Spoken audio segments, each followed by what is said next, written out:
of sci-fi radio. This station is now the ultimate power in the universe. We would be honored if you would join us.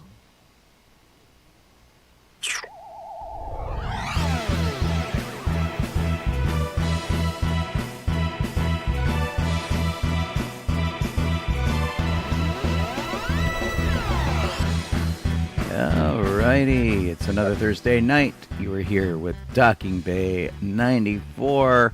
You're listening to us on sci-fi.radio, sci-fi for your Wi-Fi, or watching us on Facebook or Twitch or on YouTube, whichever you like. I am Sean Obi-Shawn Crosby.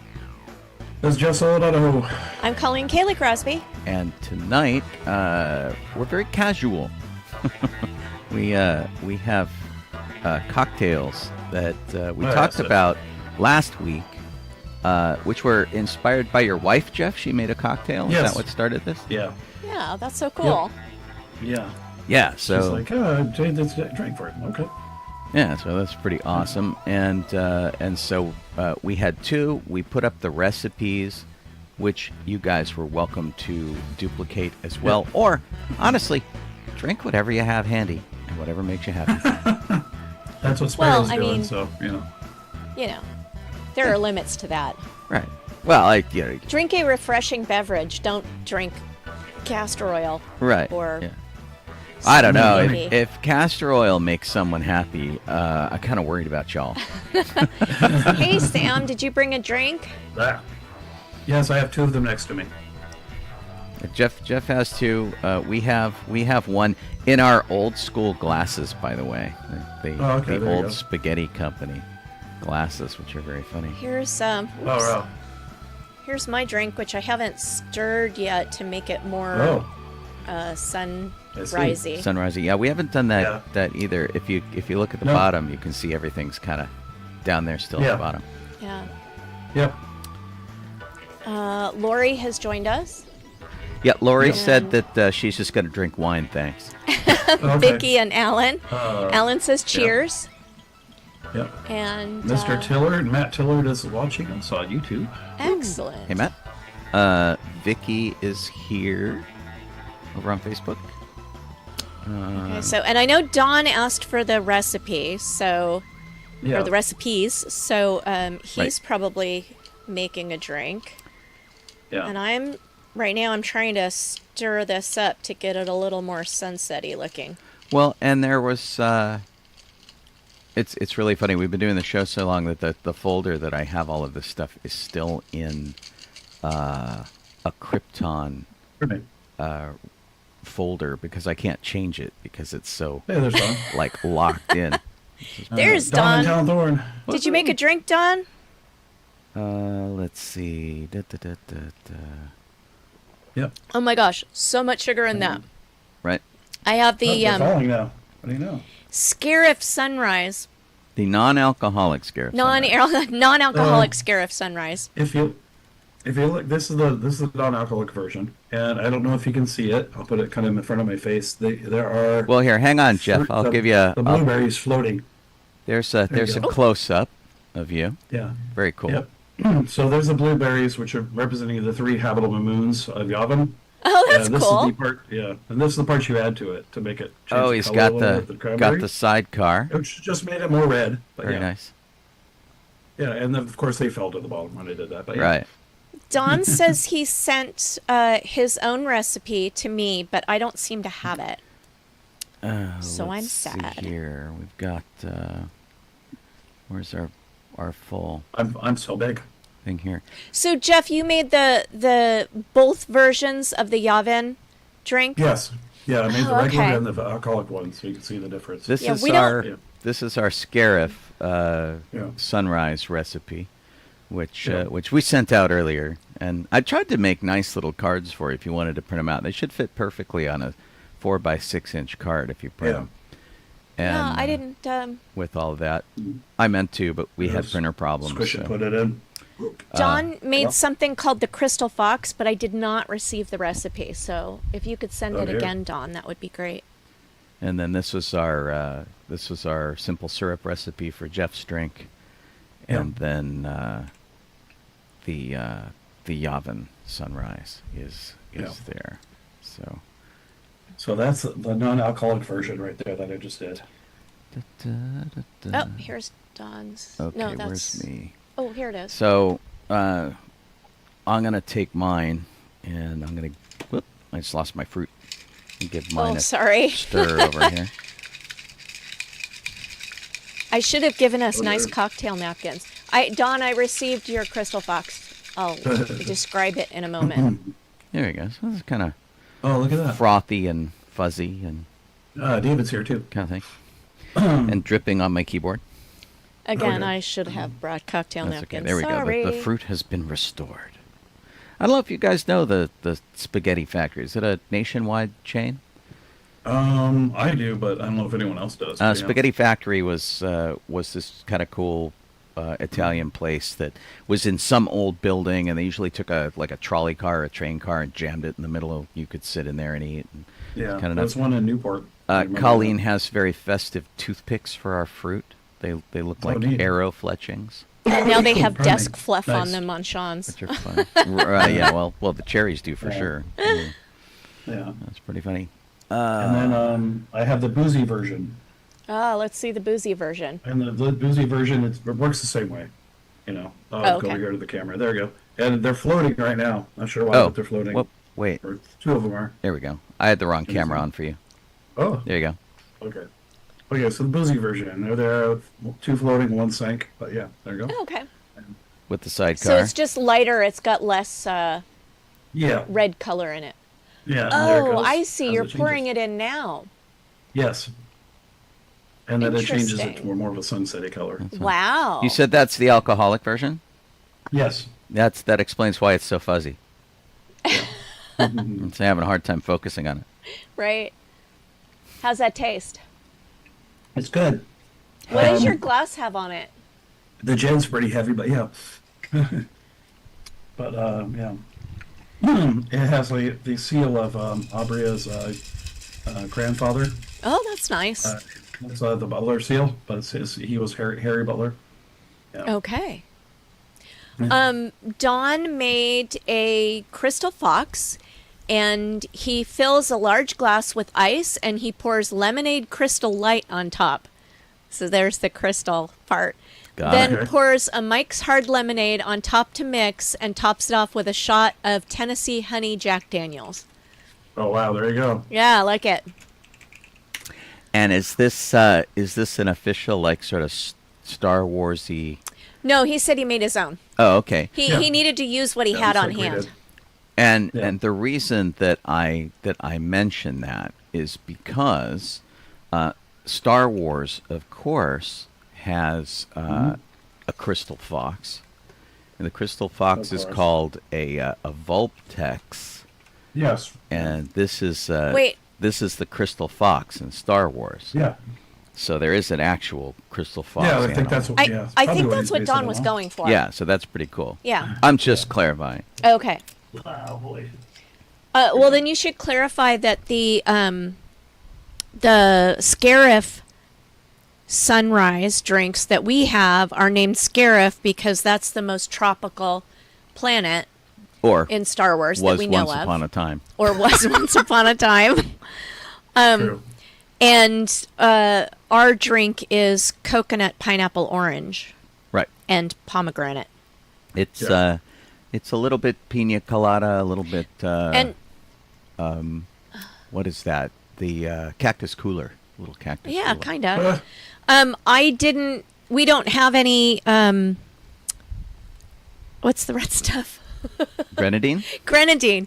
So I made the grenadine, which is super simple Okay. to make. It's much like the simple syrup, but Yeah. made with pomegranate juice.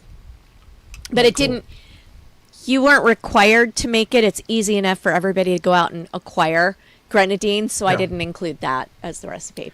Well, and it was also kind of funny because Colleen was working on this stuff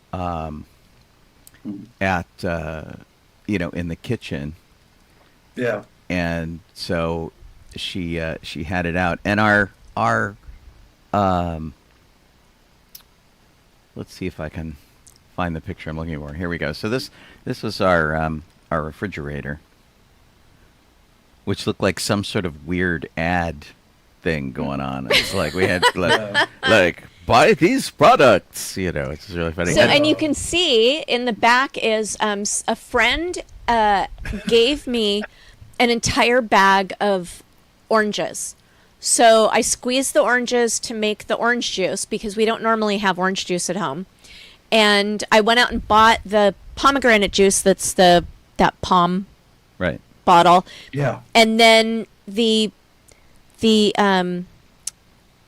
mason jar near there is the actual grenadine that I made with pomegranate juice. And there's also more grenadine now in the pomegranate on the juice. left is the grenadine, and on the right the mason That's jar is your- my cold brew coffee.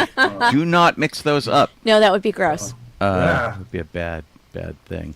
Hello, Lady A and Birdboy13 and Kilted Terror 313. It was So this was fun Colleen making all learning. of that, which was really funny, and so she's like, putting all the stuff together. And Well, and the only reason I had to use the hand blender was because it didn't occur to me that I should not have refrigerated the can of cream of coconut. Yeah. Because it got was solid. It separated and got solid. Yeah. But once I blended it was fine after I put it back in the fridge. Yeah. Talon Thorne says there is still an old spaghetti factory in downtown San Diego. I have in fact eaten there after Comic-Con. We have gone down there as a group and had dinner at the old spaghetti factory in San Diego. And Talon Thorne Yeah. further says, as I choke on my Non-alcoholic drink. yeah. It went down the wrong way. Talon Thorne says that in some of the EU novels, Luke likes drinking hot cocoa, but it's so hot, so he's having iced chalky milk. Nice. Oh, there you go. So I put a picture. Sorry, I put a picture in our chat, our Talking Day 94 chat on Facebook. That Sparrow made a drink. Cool. And they're calling it the Cantina Wake Up Call, which is a chocolate milk, chocolate buzzball, divine chocolatier, chocolate liqueur, Bailey's Irish cream, and pistachio coffee creamer. It says there's an espresso shot plus an ice cube. Wow. Wait. Bailey's Irish cream. How old is Sparrow? 21. Okay. No way. When did that happen? Yeah. What? That's nuts. Yeah. Here's This year, actually. here's Sparrow's drink. Yeah. Very nice. It has an ice island in the middle of it. I Yeah, think it's that's like one of around, those like a ball, ice ball. Death Stars. Yeah. Yeah. When we were in the Philippines, I got a coffee after we had gotten our massages. We went across, there was this little tiny kiosk, and they had an Irish cream coffee. It was so It good. was so good. Colleen even I liked really it. wanted to go back and get another one, but we never had the opportunity. We were there for like 8 days, and we never had the opportunity to go back We there. were popping. We were. We were busy. So over on Facebook, Lori already told us that she was having wine, and Laura said she's having tap water, which is exciting. There you go. Filtered, I hope. Please tell me it's filtered at least. Vicky fancy is tap water. Vicky's having strawberry crystal light. Portland, Oregon. Kelly went to the spaghetti factory in British Columbia, Oh, cool.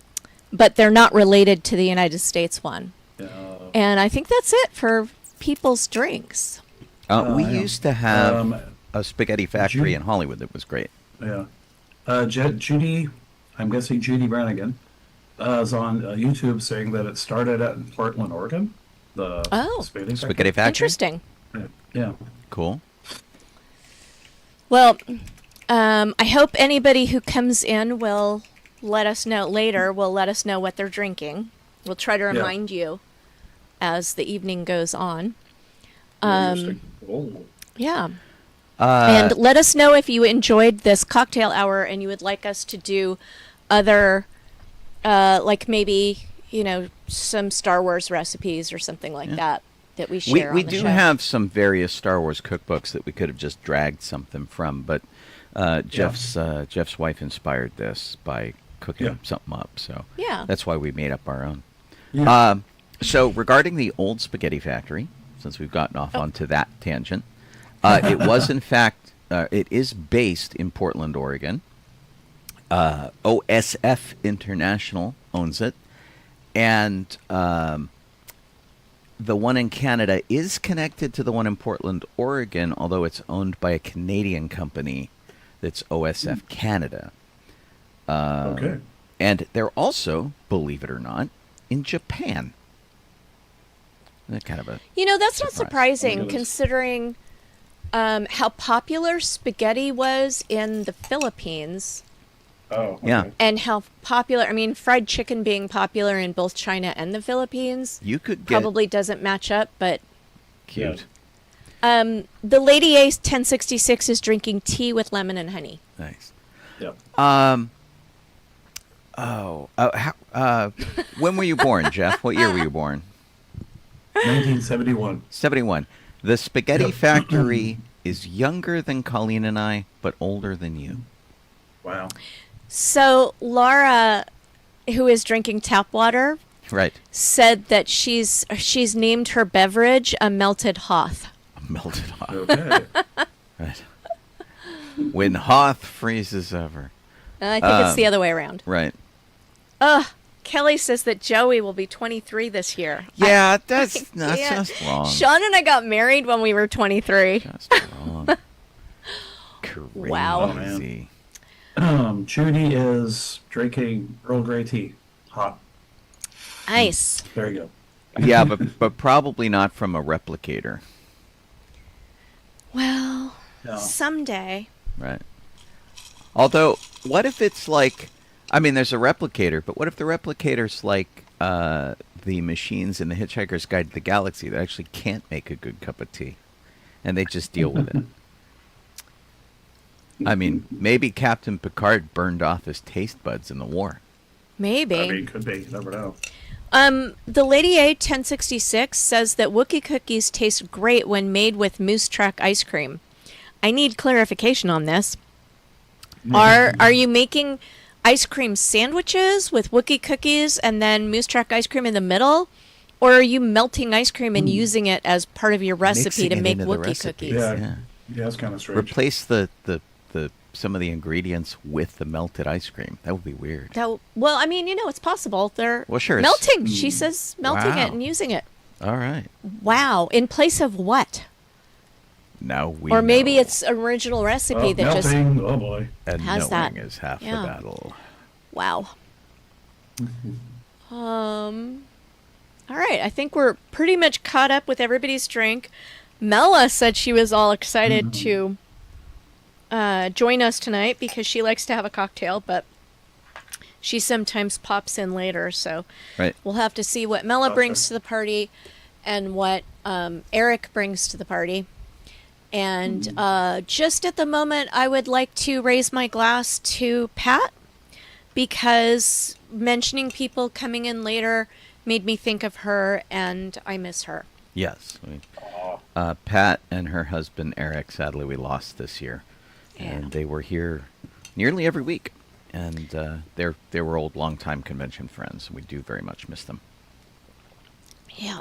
All right. I don't think I mixed my drink enough. I'm getting all the layers. Right. Oh dear. I'm up to the coconut layer, or the pineapple layer now. That's really funny. Yeah. I'll do a safety Whoa. stir here. Just in case. Okay. All right. So other than making cocktails, what have we been up to this week?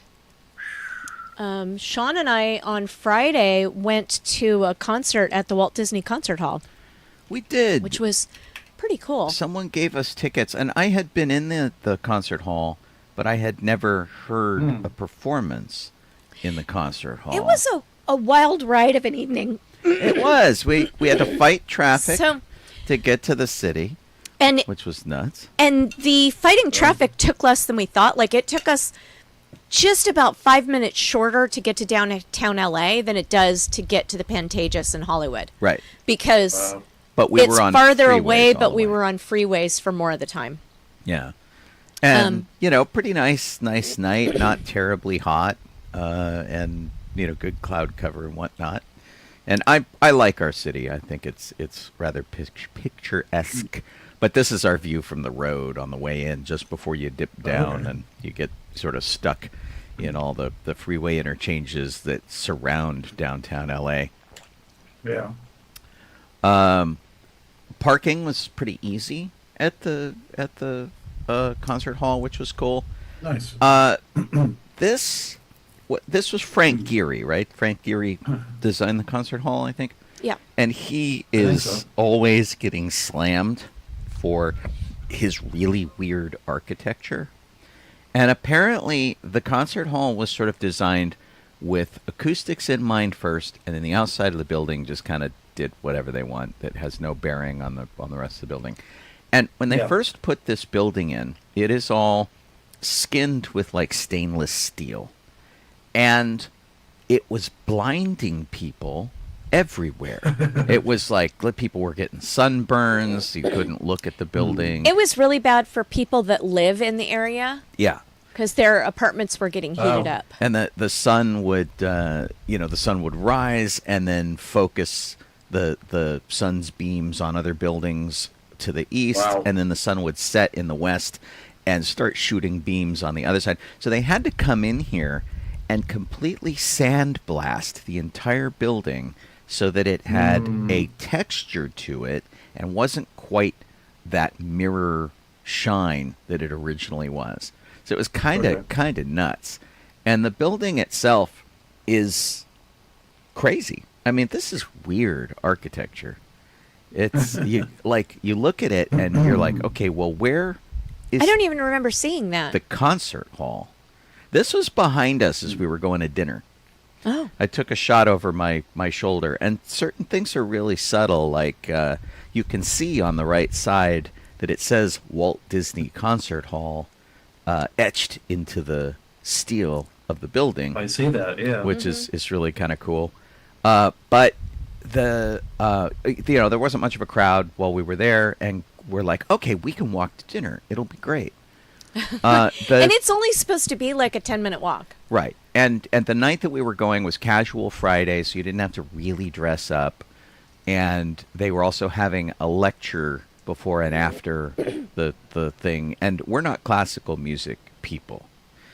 You can kind of get an idea here of how the sun might bake everything around it. The sun is going down, and it's starting to reflect on the building, and it was kind of nuts. But we popped around. We had to go down this big hill, which is usually served by Angel's Flight, which is this funicular that goes up and down on Bunker Hill. And it used to serve a whole bunch of homes and buildings up there. Now it's all, business and apartments. But they took this out for a long time, and then they put it back in. And at the base of this is the market that Colleen likes to eat at. It's the Grand Central Market, which, 100 years ago, well, I'm making that up. I don't know how long it's been there. I think it's about 100 years. Had like more produce and things like that. Like it was more of a market. And now it's just a food hall. But it's got like lower class food and higher class food. Like it's got some fancy stuff and some pretty plain stuff. And there was a Japanese restaurant that I wanted to try that was just Japanese fast food, but they had bento boxes. And I got a really cool bento box. So Neat. Yeah, Colleen I had was a delighted better with that. experience than I did, for sure. My meal was not that great, and I've eaten there before. I've had decent food there from there, but it wasn't that great. So this whole marketplace has been there since 1917, and has been in continuous operation since then. So more than 100 years. Wow. Yeah, more than 100 So years. it was in operation when Angel's Flight was on Bunker Hill. Right. More than 2 million people eat there annually. Dang. And yeah, it's kind of crazy. And it was supposed to be the largest and finest public market on the Pacific coast. Wow. And but it was supposed to serve the rich people who came down Angel's Flight from up above. So I see. yeah, so it's fun. There's like lots of neat neon, and it's very kitschy and goofy. And So just everybody's to go back vying to for your Angel's Flight for a attention. second. Sure. Angel's Flight was built in 1901, and it operated on Bunker Hill from 1901 to 1969, and then it was moved in 1996. It was reopened only a half a block south. Right. So I think that's still technically Bunker Hill Yeah. that we came down. It is, and it's it specifically like let people out at the marketplace, which was Nice. Well, I mean, not when it was originally built, because it was originally built a half block south. right. Yeah. And Bunker Hill, for people who don't live in Los Angeles, was 100 years ago, it was where all the really rich people lived. Okay. Yeah. Big Victorian Big mansions and stuff. It was crazy. If you watch movies, this is where Midnight Run, part of Midnight Run, took place. There was a chase and a shootout in the movie Busting in 1974. But Midnight Run, the train movie, or am I thinking of no, something Midnight else? Run was the I'm thinking of Silver Bullet. bounty hunter movie with Joe Pantoliano, Robert De Niro, and Charles Grodin. Oh. And so they have breakfast there at the beginning of the movie. And then Keenan Ivory Wayans hides in there at the end of the movie Most Wanted. And Nick Cage and Meg Ryan shop for produce there in the movie City of Angels. Oh. So it's made a few movie appearances. I believe that I remember when there used to be a produce shop in there, but I could be wrong. I might be getting it confused with Farmer's Market. We had an adventure on the way back because Google Maps told us to go through the 2nd Street Tunnel. And so in downtown, there's a whole bunch of tunnels that run east to west that take you under all of these buildings. And when you're in a car, it's really kind of no big deal. You just kind of whip through them and you're done. But in this case, you can walk through them, but very few people do. And it specifically directed us into the tunnel. Right. It said, go into the 2nd Street Tunnel. Or was it 2nd Street Tunnel no. or Yeah, the 3rd Street this Tunnel? was the 2nd The Street 2nd Tunnel. And then halfway through the tunnel, Google Maps started saying, you're here. Right. And Because it was technically, above us. We were there under the Walt Disney Concert Hall. I mean, Wow. we got to Yeah. see some really cool graffiti, like a We tribute did. to Ozzy Osbourne. I've never walked through this tunnel before, so I thought it was super cool. And there was all sorts of kind of like fun, goofy graffiti. We have a friend, Roberta, who goes by Brew, and so there was this big brew on the wall that I had to send her, going, "Hey, now you're doing graffiti on the wall. We caught you." And those letters are like 18 feet high. I mean, they're really tall. Wow. And the tunnel itself is kind of interesting. These tunnels often show up in car commercials. They show up in movies. And when they do that, they have to get rid of all of this graffiti. They geez. completely come in here, they paint it all, or they sandblast it off, or they do whatever, and make them look very pretty. And it's a reasonably long tunnel because it goes like a couple of blocks. And once we got out of the tunnel, they're like, "Oh, now you have to go back through the tunnel." Yeah. And we're like, "No." So then we were on our own because we couldn't, our map programs were all telling us to go back into the tunnel. Yeah. But we did manage to find our way. We made it back. It was a little late. Yeah. This is the museum next door to the center. It's the Broad Art Museum, which makes me think of a giant hard drive enclosure for some reason. Yeah. So Yeah, pretty much. Yeah. it's like just bizarre. It's supposed to be a great Pretty museum, but we've never gone. LA has a very high concentration of museums. It's one of the highest in the country, and yet we don't go to too many of them because it's hard. And then we went inside the concert hall, which was all wood. You're skipping. This is inside the actual where we were seated. Yeah. We went into a lecture first. Yeah, That's but what we were late for. I didn't take pictures in the lecture. But I wanted to talk about the lecture because it becomes important. Go for it. So, first off, what we were there to see was there was a 25-minute John Williams piece, and it was not from a movie. It was a John Williams, like, orchestral piece. It was a trumpet concerto. Trumpet concerto, with 3 yes. movements. And a Rachmaninoff concerto? I don't know what it was a Rachmaninoff piece that was 35 minutes. Yes. Also And with 3 movements. We missed the first like 10 or 15 minutes of the lecturer from the local classical radio station. Because we were in a tunnel. Because we were in a tunnel. Talking about the John Williams part. So we only heard the very tail end of that. And then he talked about Rachmaninoff. And I know, the only thing I know about Rachmaninoff turns out not to be true. And I suppose I should share that. But, Sure. you know, in Willy Wonka or Charlie and the Chocolate Factory, when they're going on the tour and he goes to open the door with the musical lock and it goes, doodle-doodle-doot, doodle-doodle-doot. And then Mike TV's mom says, Rachmaninoff. Yeah, that's not actually Rachmaninoff, and I was 1 week ago years old when I found that out. It is actually The Marriage of Figaro by Mozart. Had no clue. Yeah. So anyway, he talks about the life of Rachmaninoff and just the things that this lecturer knew about Rachmaninoff, which was a lot, and I can't remember. Except one thing that I do remember is that he kept talking about how exciting it was, or maybe he just said it once, but it seemed exciting to me, that the very last note played in the concert was someone hitting a gong. And normally, in an orchestra, when someone hits a gong, they have something that they touch the gong or something like that to make it stop ringing.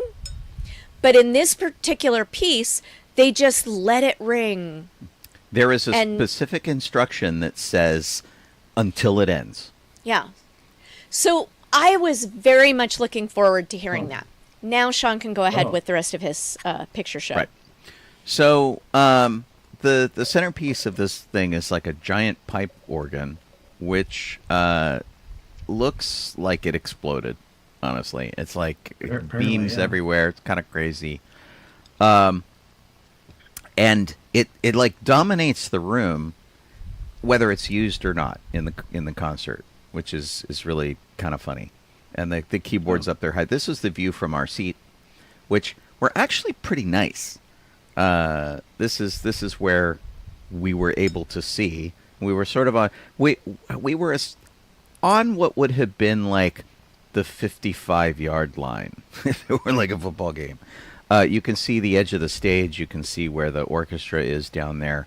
The section across from us looks exactly like the section that we're in, and there are really, really steep seats here, which is really fun. Like, your knees were at the head of the people in front of you. Oh dear. Which was kind of interesting. Kind of like the Amundsen Theater. And mildly awkward because I wore a kilt. Uncomfortable. And I'm like, let us not flash the people. And what you can see here, I was talking to Colleen and I said, this place really reminds me of a ship. And we're like, okay, whatever. And then we talked to one of the ushers, and he was like, "Oh, it was designed after the design of a ship." And we're like, "Okay, I see it." It's really kind of funny.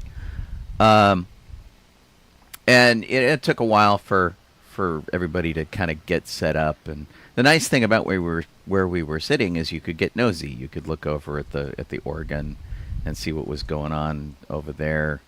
The ceiling had all this baffling that, in retrospect, looks like the sails of a ship, which is really cool. It's where all the overhead lights and the microphones and stuff were hanging from, and lighting for the environment. But yeah, I mean, we could look down and see the music that the guys were practicing with. Symphonic Dances was the piece that Rachmaninoff did, and it was the final piece he wrote in his life. And one of the things that was funny is that the guy from the local KUSC classical music radio station wasn't really sure. He's like, oh, nobody really knows what this piece is about. And in listening to it, for us in the audience, at least, for me, it sounded like it was a musical biography. It sounded like he was sort of wandering through a life, and his little gong at the end was like the end of it. And so this was the last piece he wrote. He was dying of like emphysema or something like that. Rachmaninoff is later than you think he is. He was, I think he lived up into the 60s, the 1960s. And so he's like not as old school classical composer as you think he is. And so, yeah. 1943. He died in 43? Uh-huh. Oh my gosh, that's way earlier than I thought he did. Yeah. He was born in 1873 and he died in 1943 in Beverly Hills. Yeah. Wow. Yeah. And he had wandered around. He was on the East Coast for a while. He came out here for his, I think he came out to LA for his health because of his breathing. But yeah, wow, that's 20 years earlier than I thought. I thought he made it through like World War II and stuff like that. But I guess not. Okay. Anyway, the concert hall was beautiful. The music was beautiful. And the John Williams piece was really interesting in that we know John Williams well. Like all of us know John Williams well through his movie music, right? So we know his sort of emotional musicality. We know when John Williams plays something, what emotion he's trying to get out of us. And that was the thing that made this trumpet concerto, which we had never heard before, interesting. Because you knew what John Williams wanted you to feel when you heard it. And so that was, and that's a problem I have with a lot of classical music, where I'm just like, I don't know what I'm supposed to be feeling here. I don't know what story they're trying to tell me. And I'm always looking for a story in music, like always. And so it was actually pretty great. And so we enjoyed it. The man who was the trumpet soloist has done this piece before. He's friends with John Williams. He's like got it from the horse's mouth on how it's supposed to be performed. And it was really well done. And it also kind of answered a question for me that I've always had, which is I feel like people who perform John Williams music, if they're the trumpet player, they really like it. Because John Williams really uses trumpet in his music all the time. And so, like, it must be just a blast to play the Raiders March or something, because it's all big, trumpet, kind of a deal. Yeah. And so it was really interesting to see this piece that John Williams had written specifically for that instrument with a soloist in mind that kind of, like, gives credence to the idea that John Williams also really likes the trumpet. So, gotcha. They finished the piece, and everybody applauded, and the orchestra stood up, and we applauded the orchestra, and they pointed at the guest conductor, and we applauded the guest conductor, and the guest conductor turned around and pointed at the audience and applauded in the audience. And we're like, why are we applauding the audience? And then we looked down, and we realized that John Williams was sitting like 15, 20 feet from us. Mm-hmm. So he was there to hear his own piece. They brought him in a wheelchair. He is, of course, 94. So brought him in and sat him down, and he seemed to, not only did he genuinely seem to enjoy the piece, he sat through the Rachmaninoff piece too, and seemed to really enjoy that, which was really kind of fun. But it was really weird, because we're just like, it hadn't dawned on us in the slightest that he would show up at all. And especially, this was like casual Friday. If you went Saturday and Sunday, they played Jurassic Park to start. We didn't get that because we got a lecture instead. I felt kind of ripped off by that. Anyway, it was just great to see John like out and about, and he's had a long relationship. We should have played Jurassic Park on the way home. Right? That would have made you feel better. Maybe. Welcome in, Eric Gerds. I hope you Yep. have a frosty beverage to enjoy at our cocktail party. And going back to what Talon Thorne said, Sean had talked about, what did you talk about being in the movies? Bunker Hill? No. Oh, no. the Grand Central The Grand Market. Central Market. So Talon Thorne mentioned that the 2nd Street Tunnel is also a TV and movie location. Yes. So I would like to have read out a list, and I am very much editing this list. It is much larger than what I'm about to read. But it has had scenes from Blade Runner, Flashdance, Terminator, Repo Man, Rocky IV, Lethal Weapon 2, Sneakers, Deep Cover, Demolition Man, Independence Day, Con Air, Gattaca, Kill Bill, Transformers, and that's it for movies. And then it's done a whole bunch of music videos. Yeah. I don't know music, so I can't pick out the good ones here. But It's My Life by Bon Jovi is one that I've heard. Yeah. So, and there's a list as long as the list of movies. And one more thing, it doesn't say anything about TV shows, but it does say the tunnel has also been used for fashion shows, including the 2004 LA Fashion Week show, and for parties such as the 2013 Golden Globe Awards. Right. Weird.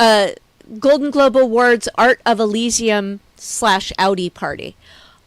That is so cool. I would love to have been invited, or maybe someday in the future be invited to a party or a in the fashion tunnel. show in a tunnel. Yeah. And they're not mentioning the large variety of car commercials you've seen it in Oh, yeah. as they track the car driving through the tunnel. Yes, yes. But it's funny because they mentioned Independence Day, and I was thinking about the tunnel scene in downtown LA as we were walking through the tunnel, and noting to myself that there were no handy maintenance escape doors Yeah. in the tunnel. That's pretty funny. After the concert, we had this little talk with the guy on the left is from KUSC. He's the classical music DJ. The man in the... Did you tell them why it was... Did you talk about what happened in the final movement of Rachmaninoff? I did not. I have to say that as it's apparent that the music is coming to an end for the Rachmaninoff piece, I started getting very excited and sitting up a little bit straighter because I'm thinking to myself, this is it. They're going to hit that gong. I get to hear this thing that he was talking about. I'm so excited. And then I saw the percussionist go for his big mallet, and he hits the gong, and everyone starts applauding. And I did not get to hear the gong Because everybody drawn out applauded because over it. everyone clapped over it. Yeah, I was hoping that the conductor would do something like turn to the audience and like make a big shush thing, because this guy made such a huge deal out of it, and It made me so disappointed. yeah, it was really a bummer. It was his birthday, so everybody sang happy birthday to him, which was pretty funny. Friday the 13th and his birthday, and yeah, so the trumpet player is in the center. The guest conductor on the right. I don't remember their names. I'm sorry. We have a Anna, magazine. the guest conductor was Anna something.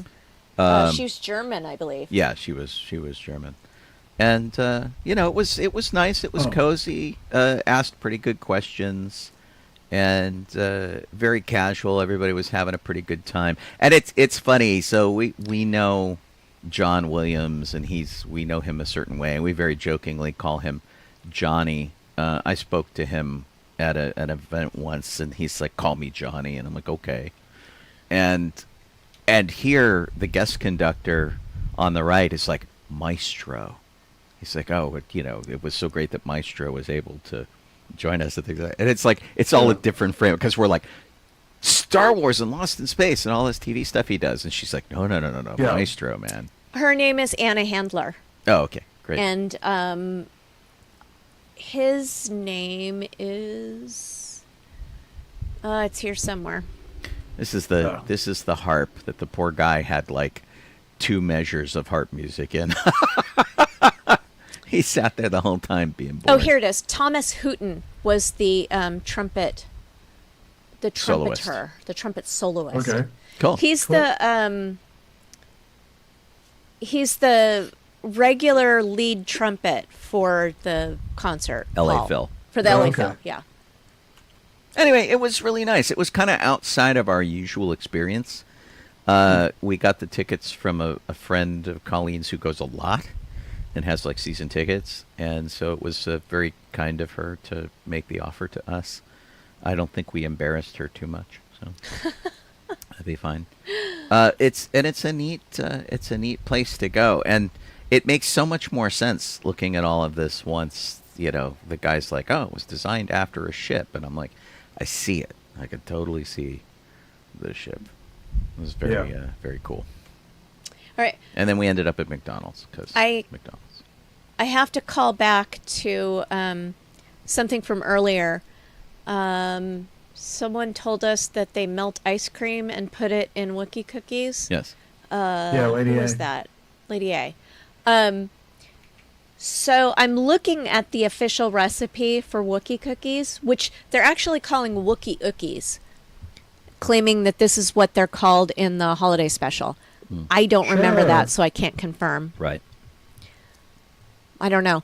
But I can't figure out Sounds like it. what you would be replacing in this recipe. Well, it depends where the recipe comes from, because there's also like a Star Wars cookbook that has Wookiee Ookies, and there's a bunch of other Star Wars cookbooks out there that probably all have different recipes for the same thing. Right. I've looked at 3 or 4 of them. I still can't figure it out. So maybe Lady A will throw the recipe your way. That would be cool. You could figure it out.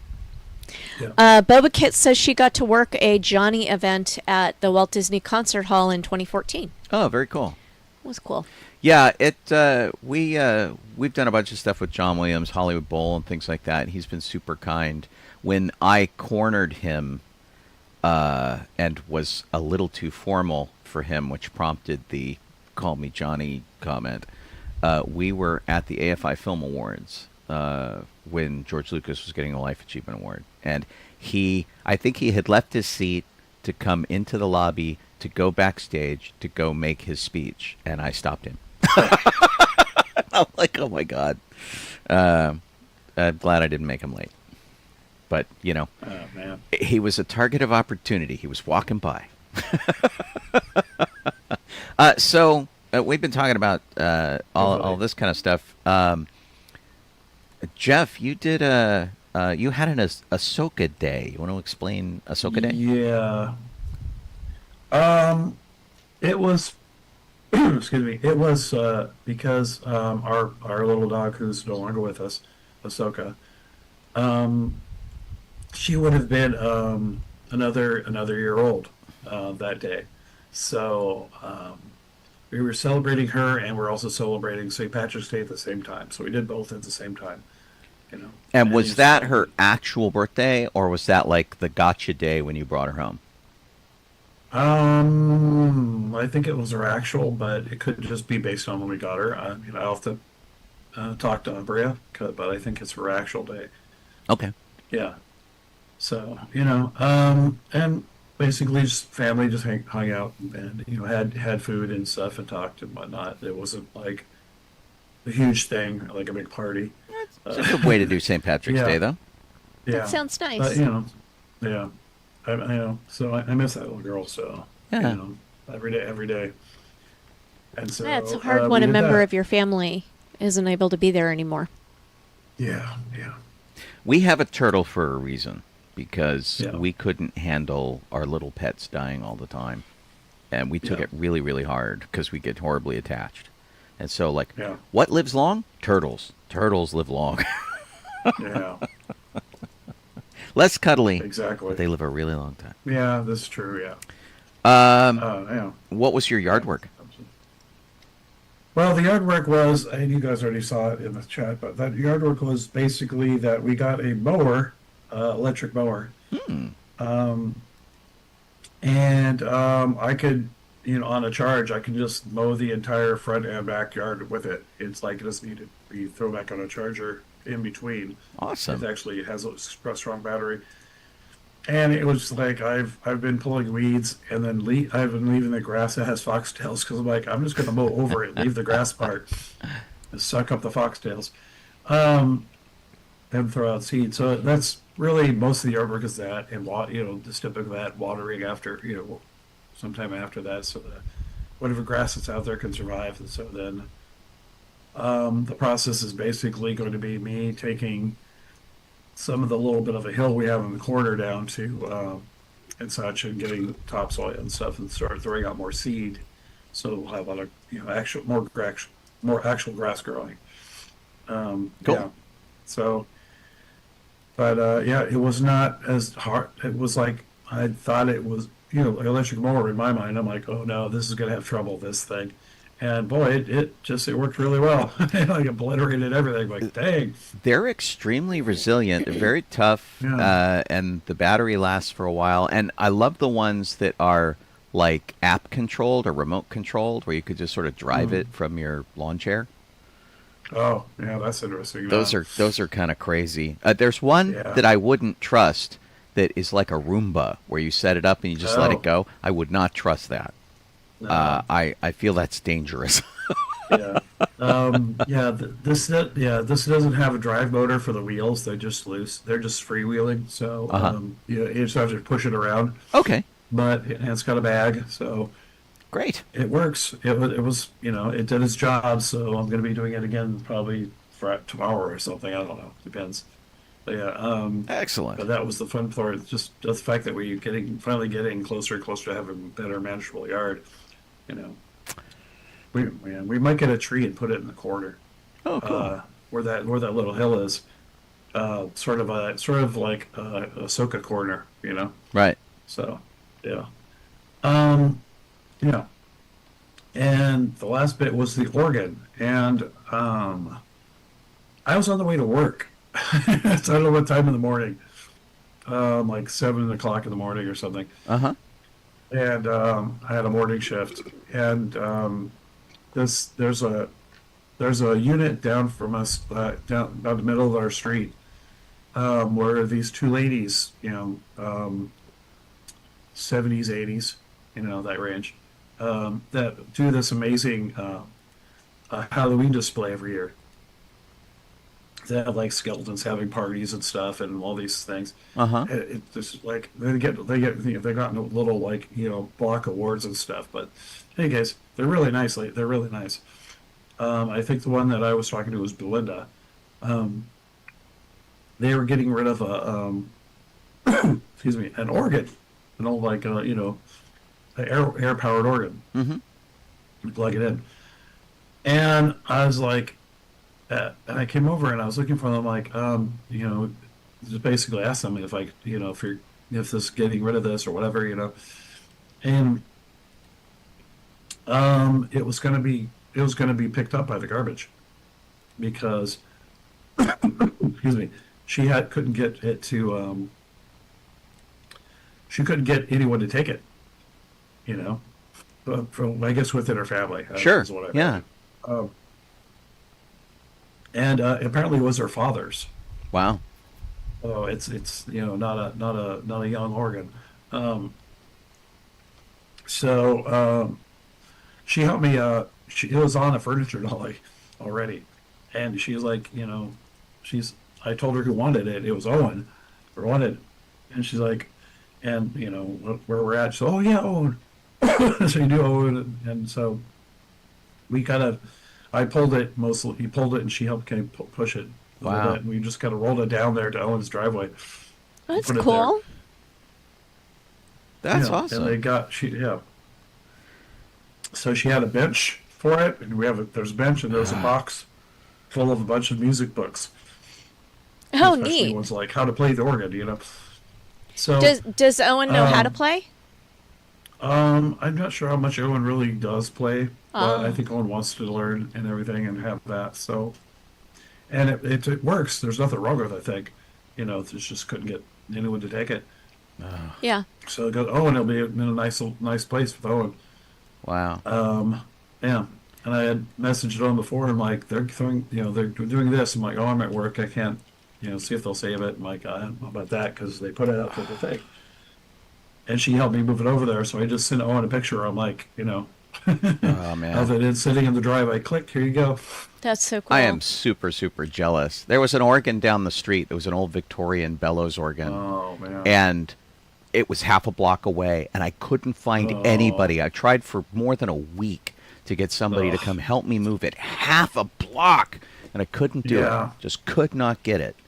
And it was the worst. It was amazing, and we were going to use it for Halloween and all that kind of stuff. So I'm glad you guys got one. That's pretty cool. Yeah. And, because Owen wants to play. Yeah, that's great. So I think Owen's going to learn to play and stuff. If I'm not sure how much piano Owen knows already, but that'll be, good start. I've always wanted to go to parties where there are people playing, and it's only happened to me once in my life, where just like randomly people start playing the piano and having a sing-along at the party. Yeah. Right. One time that happened. Sometimes we go to those, and the people who are involved are they're a little too forceful and don't let other people play. Oh boy. And that's kind of a bummer too, because it's like they sort of start and it just becomes a concert and not a participatory thing. Yeah. And I've had that happen more times than I can count. So Yeah. Wow, that's too bad. Yeah, it is a bummer. Because Aubrey can play the piano, but not a lot of stuff. But she had like she had training with a guy that was like that did it like professional, not professionally. What you call it, but he like played in the industry, whatever you want to call that. Yeah. And he taught her how to play some. cool. And I don't know how many classes, but they just kept getting sent to it, so she knows a bit. Very cool. I had lined up piano lessons when I was a kid, and my parents would not allow me to take them. I was going to trade babysitting, for which I did for my next door neighbor a lot, and she was a piano teacher, and she had a piano, and it was just perfect, and my parents would not let me do it, and I was just heartbroken. Because all I had to do was basically she was going to give me lessons instead of pay me. And that was acceptable to me. It was not acceptable to my parents, apparently. So. Oh, yeah. So I never learned to play piano. Yeah. Me neither. I only know little tiny bits here and there. I don't really know very much. That's pretty funny. Well, cool. 2 minutes to top the hour, but Sean also did a parade this week. I did. I didn't take many pictures at the parade, but you can kind of see some of our stormtroopers are here in kilts. Vader was in a kilt. We had a Mando Merc. Things like this, sort of out the window while we were waiting, which was kind of fun. I didn't really get any good pictures. So, but the parade was short and sweet and fun. We had 3 Road Squadron cars, which was great. It was in Hermosa Beach, which is close. And so, yeah, we like got in, got out, got it done. It was cool. It's a little more complicated this year than it usually was because they moved us from one side of the main road, which is Pier Avenue. You used to gather on the south. They moved us to the north. And in order to get at any of these places, there's a big center runway that goes between the 2 roads.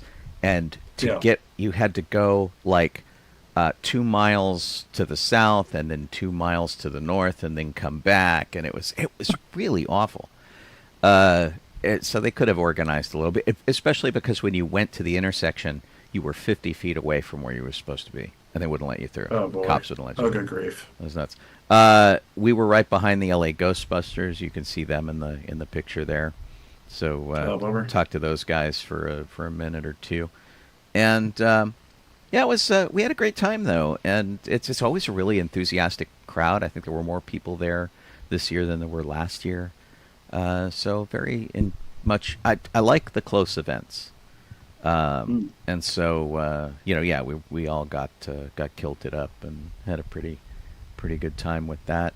Cool. And then Colleen and I. Well, before we do that, I'll jump in and I'll remind you guys that you were listening to sci-fi.radio, sci-fi for your Wi-Fi. That's a URL.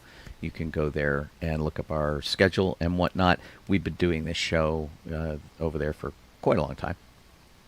And we're in our middle of our, 14th year of the show, which is pretty good. In July, we'll have our 15th anniversary. And so you can also watch us on Facebook or Twitch or YouTube. Any of those are cool. And we're grateful for your company. And we're grateful for Boba-Kit Sovine, who does all of our social media and stuff and keeps our document in order. I'm Sean Obi-Shawn Crosby. This is Justin Donoho. I'm calling Kaylee Crosby. And thanks for hanging out on Cocktail Day. As it were. We took a trip to Disneyland yesterday where we walked a little too much. Colleen and I did with Judy. I forgot that was part of this week. I know, right? It was kind of crazy.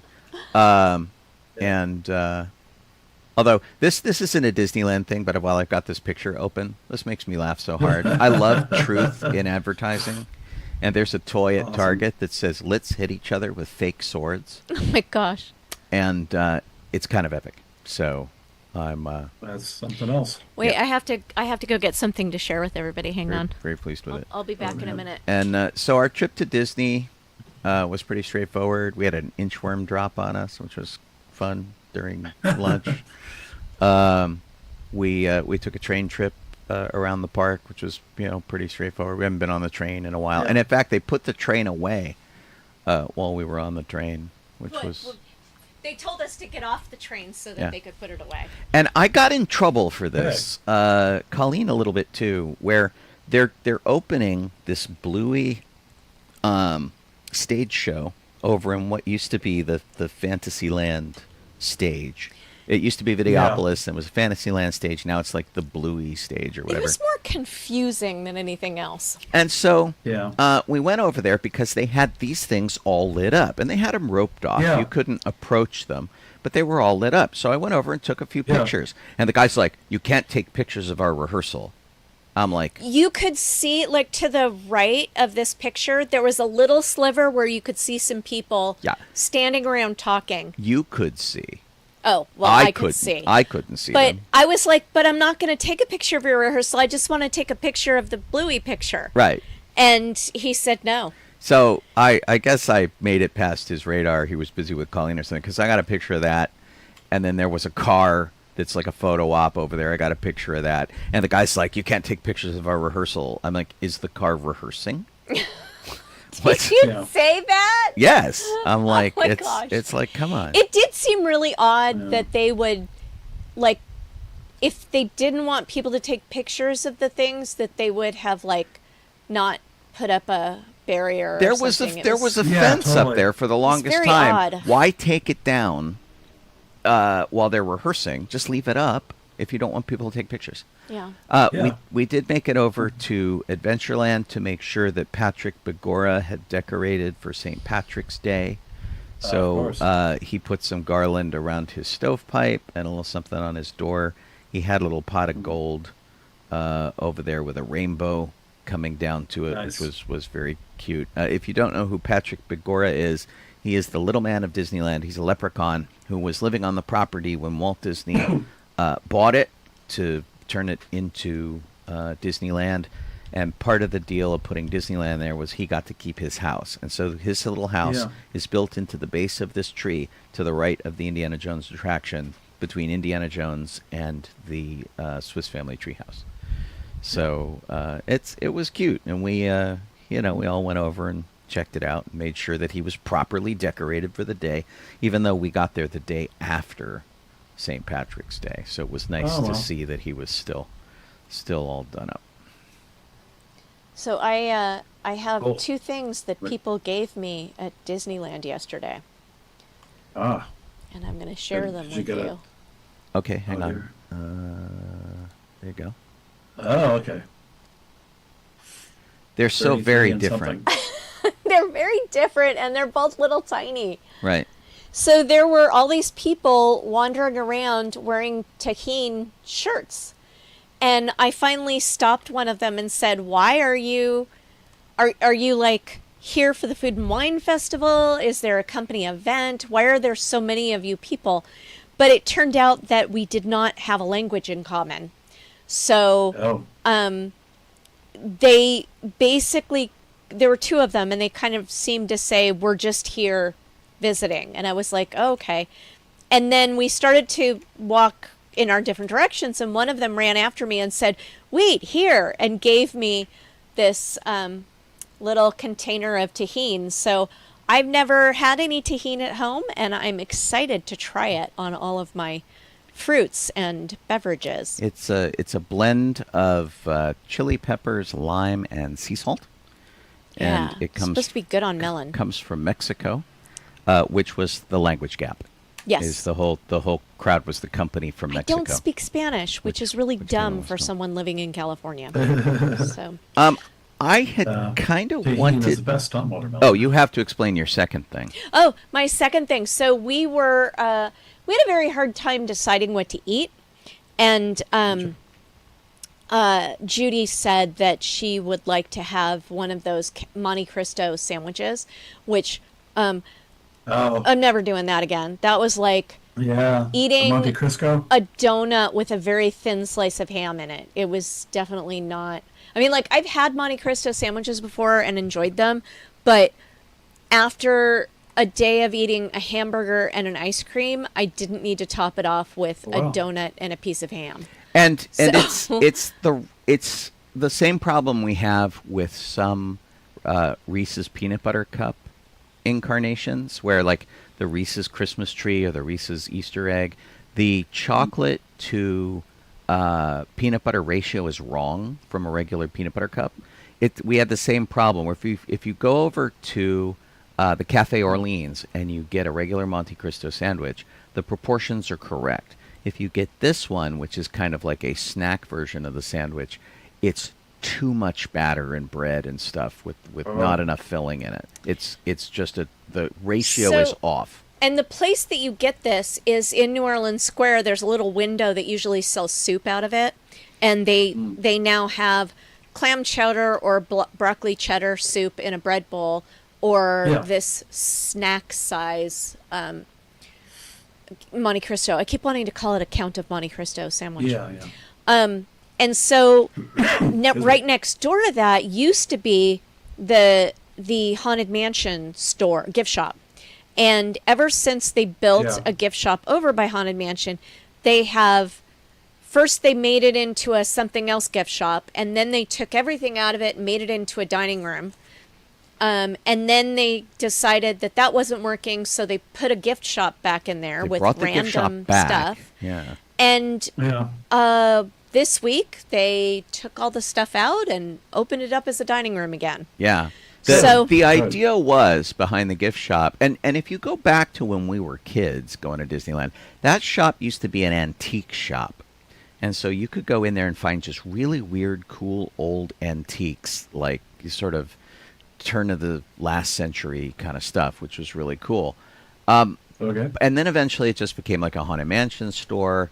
And when the Haunted Mansion shop opened, the Somewhere Beyond is what they call the shop in the carriage barn, they turned that shop by Pirates of the Caribbean into a Nightmare Before Christmas shop. It was very much focused on that and less about the Haunted Mansion.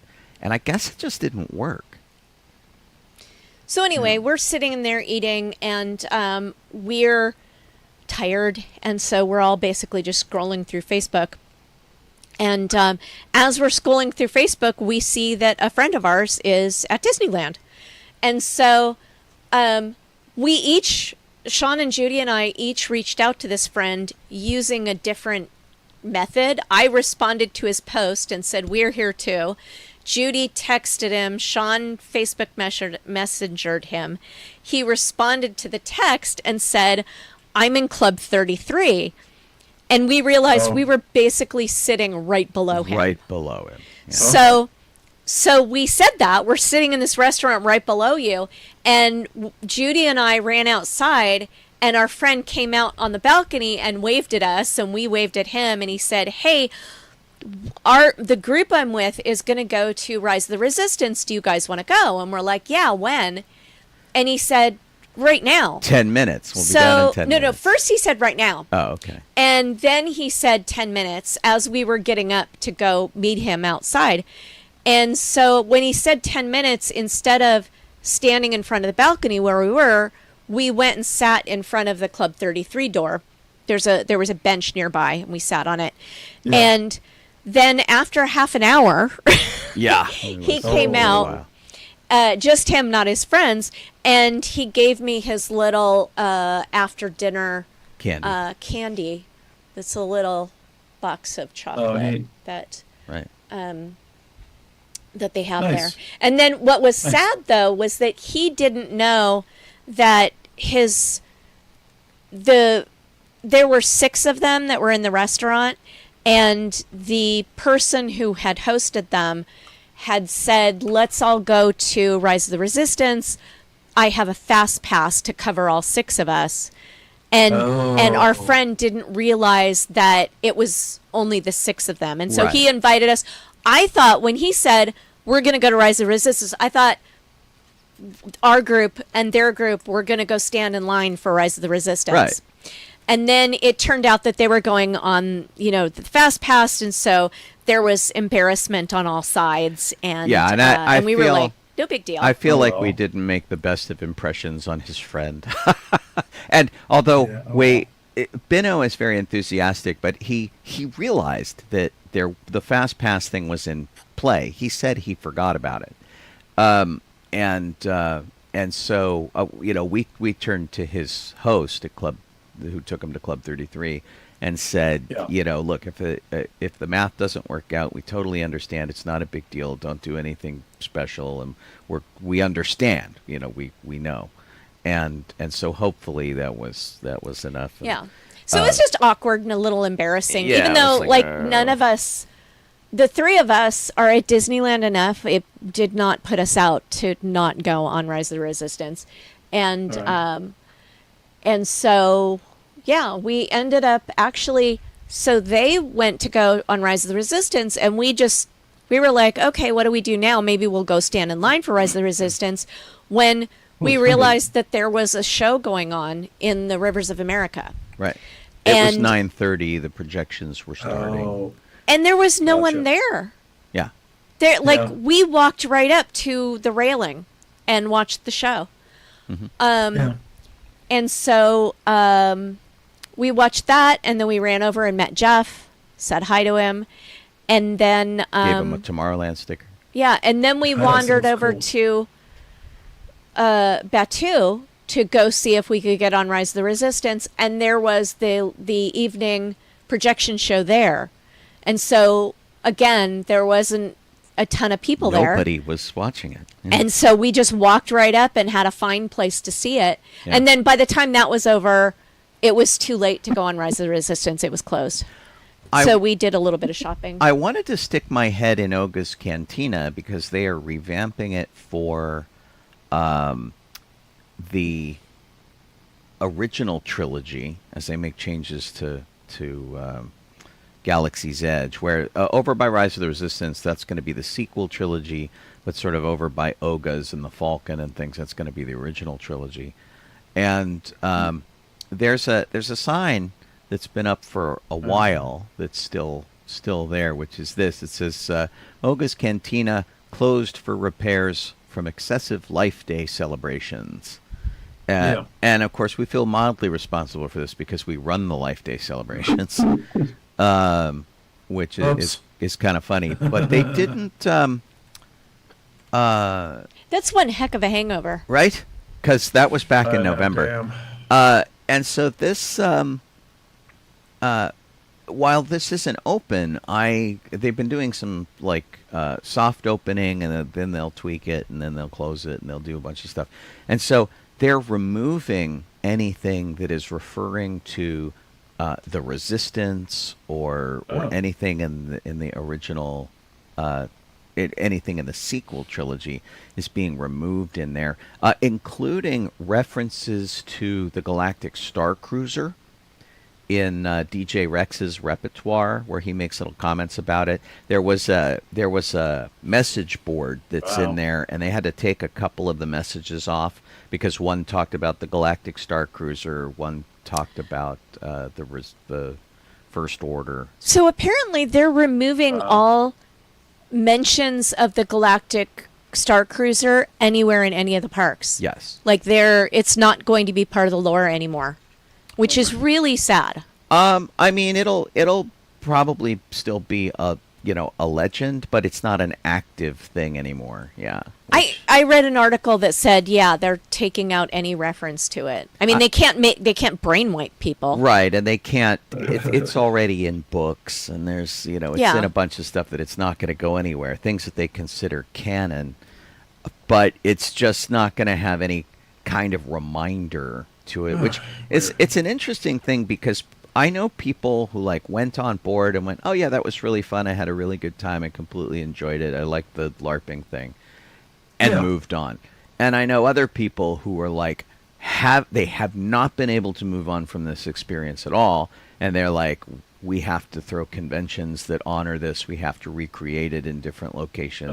Have to, and people that I've tried to talk to about it just to sort of get their point of view will get angry with me, and they're like, you can't understand, you didn't do it. And I'm like, whoa. Didn't have the opportunity to. Calm down. Yeah.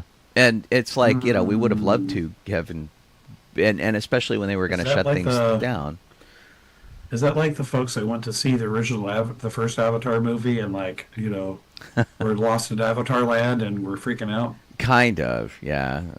It was just it's just so bizarre. Where I've had things that have moved me, and experiences that I've had that have been pretty terrific. That other people haven't had the opportunity to do it. But I try to be very understanding about that and go, that was really fun. And unless they ask me more information on it, and you've been here when this has happened, I think, Jeff. I've had people get mad at me just because I got to be in the Rose Parade as a stormtrooper, and it's like, I'm sorry, I was in the club before you. That's just kind of how it goes. And I don't wear a big thing, a sign over my head that says I was in the Rose Parade in 2007, 20 years ago. But if someone asks me, hey, what was that like? I'll tell them what the experience was like. And I try to do that with the people from the Galactic Star Cruiser, but boy, they get mad at me, some of them. Not everybody. So there are some people who are like, man, it was so great. I wish you could have experienced it. This is what I liked about it. This is what I didn't like about it. And I wish they had had a chance to fix this. And I wish more people had been able to go. And that's like a normal conversation.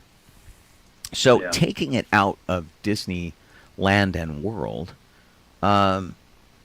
it's kind of a bummer, and I feel bad for those people who were just like it was such a earth-shattering experience for them. It'll be interesting to see what kind of reaction it gets from them. I'm sure they'll be very angry about it if they're still angry. Yeah. So, hey, it's time to start talking about Star Wars. Woohoo! Yep. Barbie. Hi, Liz. Liz is listening now. Hey, Liz. Hey, Liz. Sister-in-law. See here. And looks like Hugh Hardyman's listening, and Young. Hi, Hugh. Hey. Awesome. Hi, Hugh. Yeah.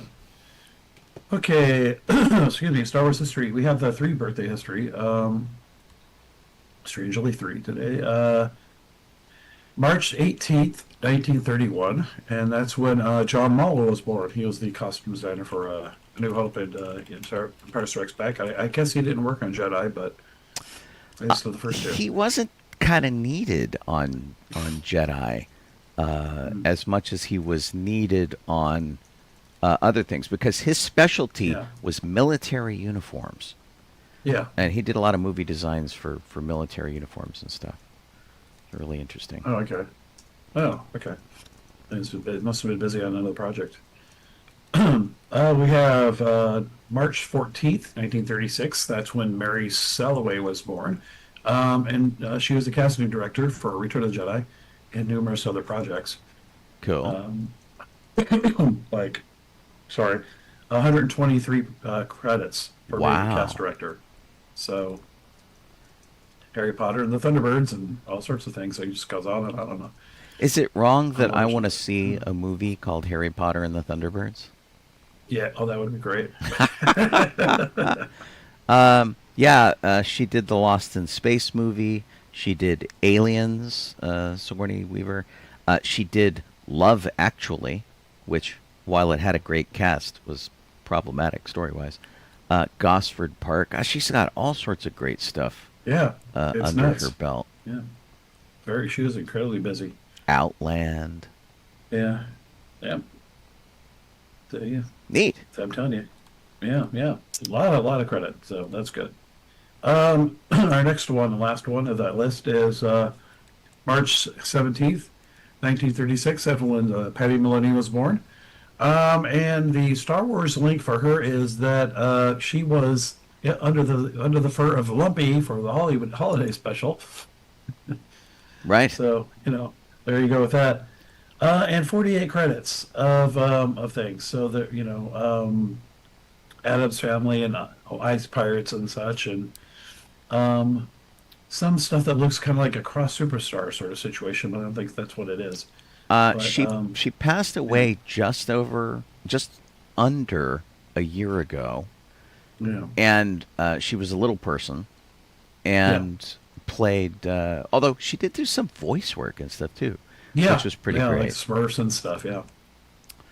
But yeah, she was in a lot of stuff back in the day.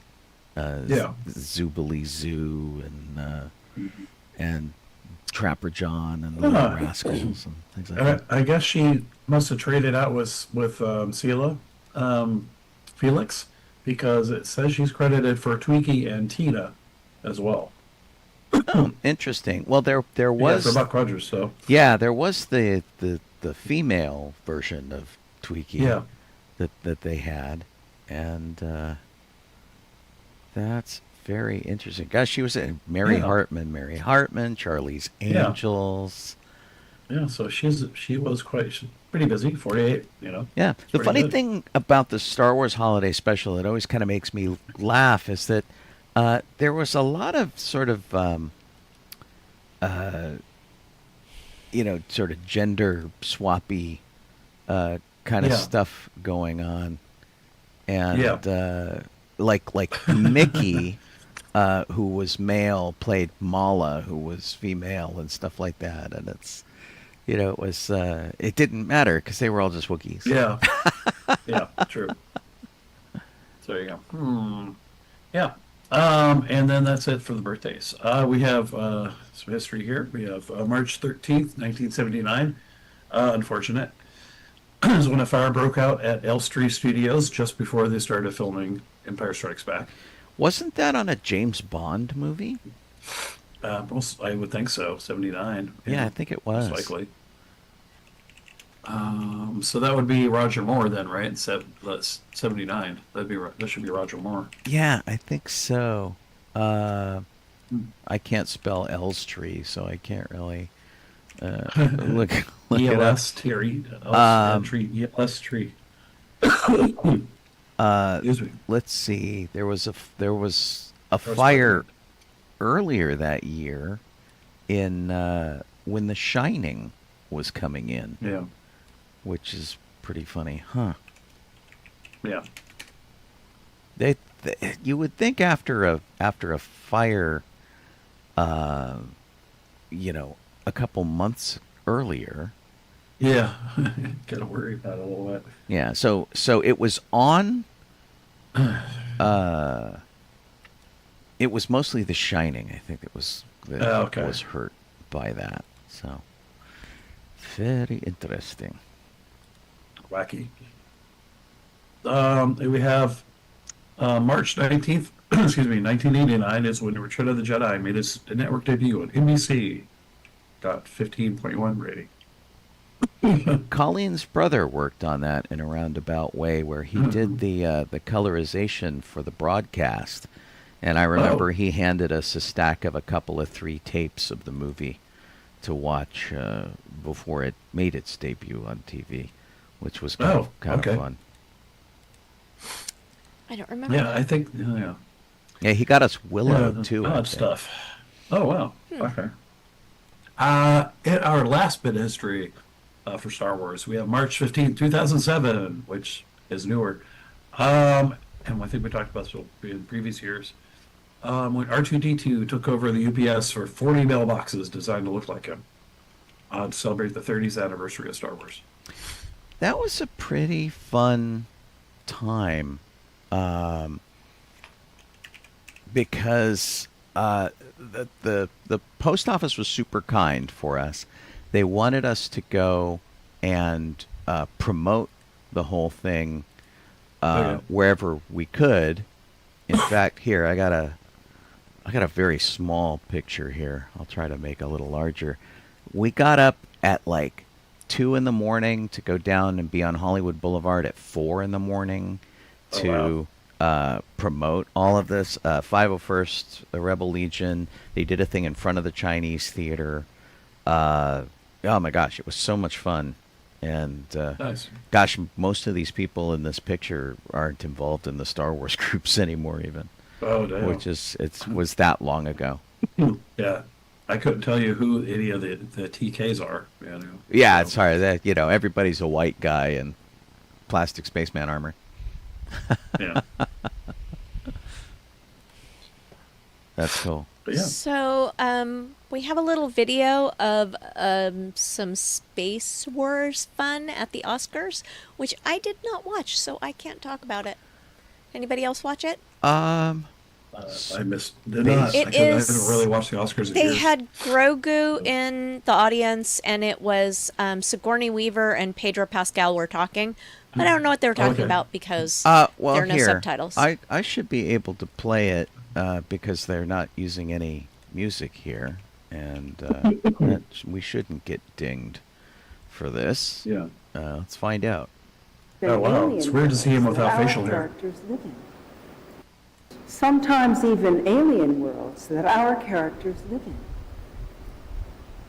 You've had some experience with those. A little. The good, the bad, and the downright adorable.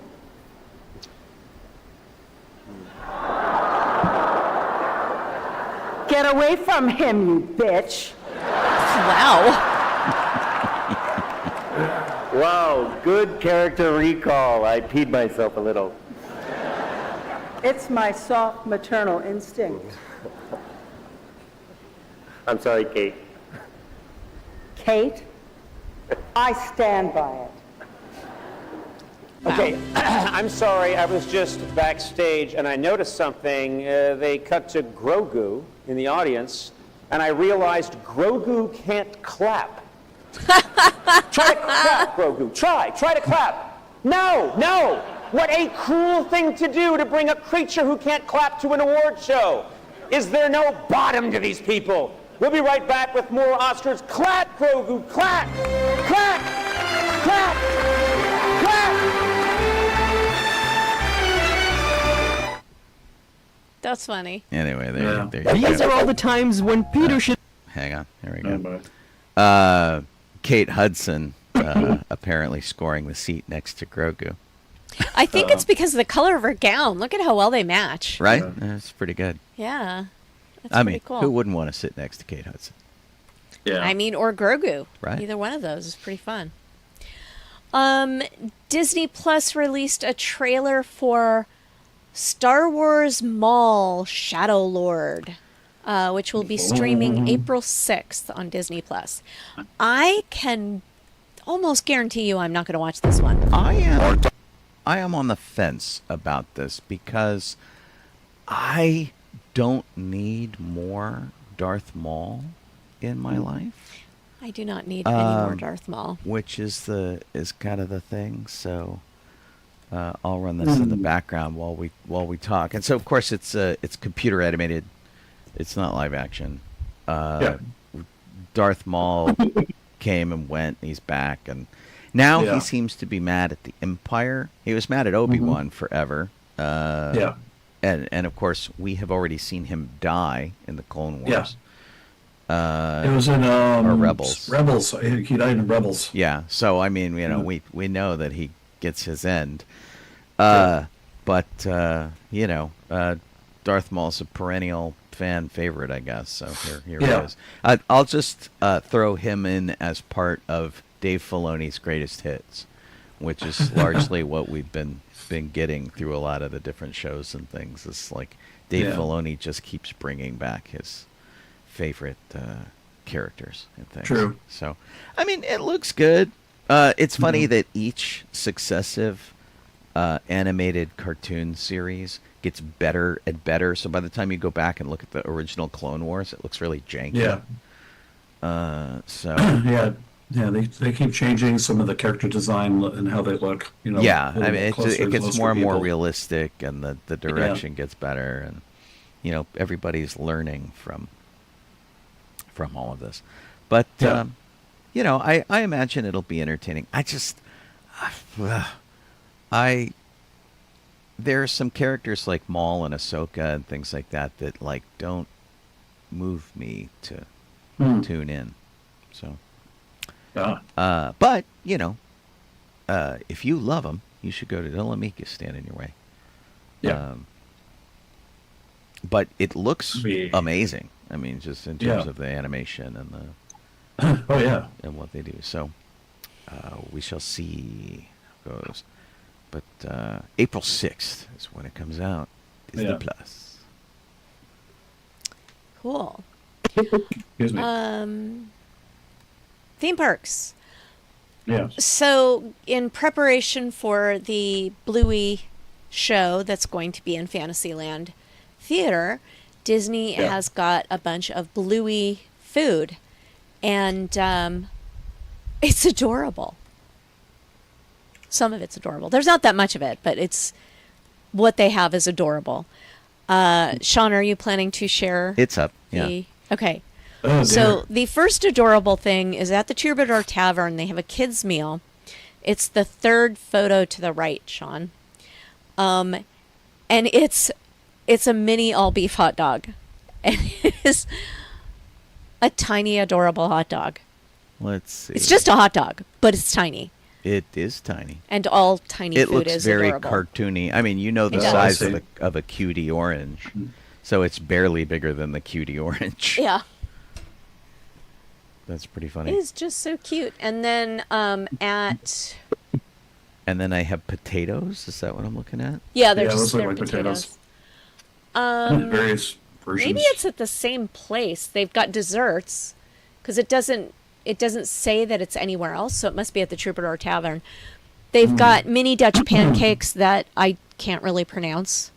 Puffertages. Puffertjes. I'm sure that's it. They have this asparagus that is actually a pretzel rod dipped in white chocolate. Wow, that's a fake out. Isn't that cool? Nice. I like that. And then they've got this watermelon ice block, which that's the whole description of it. So I don't know if it's just like ice that tastes like watermelon, like kind of a popsicle, or what. But it looks adorable. It's a cartoon version of a slice of watermelon. Right. Yeah, it does. And then below that, they've got beverages, and they've got one that Sean loves. Well, will love. Well, it must have coffee in it. It is a mud cake cold brew. It is a Nice. cold brew with malted milk topper, fudge brownie bits, and sprinkles. Wow. That's Wow. hardly a coffee. It's totally a So milkshake. do you It's really totally a drink milkshake. it? All the Jeez. coffees you drink are milkshakes. Right. But Joffrey's coffee tends to be pretty bitter too, so it'll be interesting Oh. to see if they can offset boy. that. well, Joffrey's the up. malted Oh, boy. milk topper I thought was right down your alley. Right. And then they've got a drink that has that really adorable watermelon slice in a pineapple limeade with coconut. Oh, cool. And yeah, that looks pretty fun. And then they've got a couple of, sippers and a cake at the Plaza Inn. I got to say, the Plaza Inn always has really good cake. Sad that they no longer have their, what is it, beef ribs or pork, not pork, Pot roast. pot roast. Loved their pot roast. We would always go there and split a pot roast plate. A roll and cake. dessert. Oh, yeah. The Yule log cake kind of thing, right? Yeah, it is. A roulade. This little cup. Oh, I guess it's a popcorn bucket. I was going to say if that was a drink cup, it's very much like the ones that we saw in Shanghai or Hong Kong. The ones that we brought home? Yeah. Yeah. But it's a popcorn Except bucket. it's got a handle on it. Yeah. But yeah, it does kind of remind me of that. It was a drink. We already Nice. talked about the Port Royal Curios and Curiosities went away and became a seating area. Right. There's apparently a new Disney shuttle coming, which is, we talked a couple weeks ago about how the art buses that are local to Anaheim have shut down. And so there's going to be new Disneyland shuttle serving 10 of the hotels that are in, what neighborhood do they call this in? Garden Grove. Oh, Garden Grove, so from? Yeah. Yeah, so it's going to take you from Garden Grove hotels, which are nearby, to the Disney park. And it's like, I don't know, for a couple bucks. A 3-day pass is $16. A single adult fare is $4. And it seems to be the city of Garden Grove actually offering it. Yeah, yeah. Um, Excuse me. Good gravy. Sean, you want to tell us about this next one? Because you were the one that brought that up about Disney's chef. Yeah, so for the past 25 years, there's been one guy who has pretty much been involved in all of the very, very elaborate Disney experiences. So His name is Chef Andrew Sutton. Andrew Sutton, and it's what they call signature dining. And so signature dining would be Carthay Circle at California Adventure, Napa Rose, which just reopened at the Grand Californian Hotel, Club 33, 1901, which is the DCA version of Club 33, and 21 Royal, which is the old Walt and Roy apartment that used to be the Dream Suite. It used to be the gallery, and now it's a $15,000 a table dining experience. Napa Rose, Lord. right? It's crazy. So if you go do this thing, it's right up above Pirates of the Caribbean, and you get the room for the entire evening, and they give you like a 3, 4, 5-course dinner. It's very expensive. But in order to do it, you basically have to get everybody involved. I think it's 10 people to a table, and you have to basically go, okay, are you in for $1,200? It's really kind of crazy. What's the name of the place again? 21 Royal. 21 Royal. And so, anyway, he's been there, I guess 26 years. He's been there since April 2000. He was hired to be the executive chef for Napa Rose when it first opened at the Disney Californian, the Grand Californian. And he made it the sort of upscale experience that it is. And he was recruited actually from Napa Valley, where he was the chef there at Auberge du Soleil. So the 21 Royal dining experience is between $15,000 and $18,000 for up to 12 people. Up to 12 people. Yeah. Yeah, it's absolutely nuts. And so anyway, so he got to open the Napa Rose, and then he got to reopen the Napa Rose. And I guess he must have figured that this was the time to call it quits. He hasn't said what he's going on to do. He hasn't mentioned that he lost his job or anything, so I assume it's a retirement. And but but he started with formal French dining, and then just took a wander through everything as he worked with all of these different restaurants at Disney. Wow. Which is pretty great. And so, he's been like Chef of the Year several times. He's worked in 5-star restaurants, 5-diamond restaurants, all sorts of stuff. So it'd be interesting to see where he lands, just out of curiosity. And if you've been lucky enough to experience any of those restaurants, you'll have to see. And so, and of course, everything's going nuts with Disney. Josh D'Amaro just started his official job as head of Disney. And there's a new president of the experiences department, which is what Josh D'Amaro was doing, which encompasses these meal experiences and the parks and even marketing and things like that, which is crazy. And then Jill Estorino is becoming president of Disneyland directly. So I mean, everything's in upheaval, and this maybe he just figures this is a good time to go.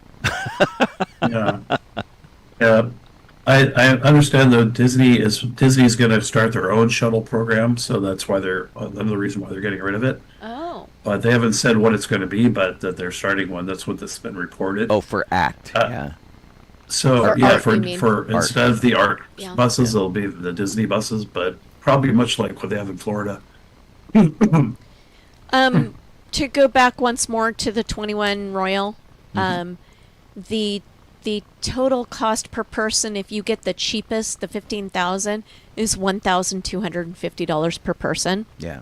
Which comes with cocktail hour, multi-course gourmet dinner, custom wine pairings, valet parking at the Grand Californian, and single-day park hopper tickets for all guests. You would hope. Yeah, you would hope, but with Disney, you never know. Yeah. Good grief. Yeah. Still. So, our next little bit of news is that there were 9 things that were outlined in a shareholder meeting or a shareholder call. Oh, yeah. And Sean went over some of them. They were Josh D'Amaro is now Disney CEO. He outlined his priorities.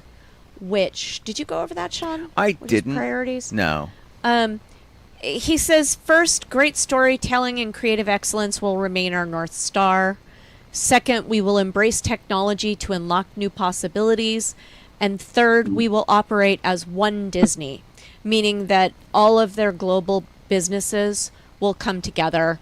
So that would be the cruise lines, the amusement parks, the streaming, the movies, and the Olani. Right. Resort? The I don't know resorts. I mean, Disney, they're all called Disney resorts, Vacation so- Club and all that kind of stuff. There's lots of little fragments. Yeah. Right. They talked about the new Disney movies that are coming out and some dates for those. Toy Story 5, Devil Wears Prada 2, Mandalorian and Grogu, live action Moana, and Avengers Doomsday are all coming out in 2026. Star Wars Starfighter, Frozen 3, Bluey movie, and Ice Age movie are coming out in 2027.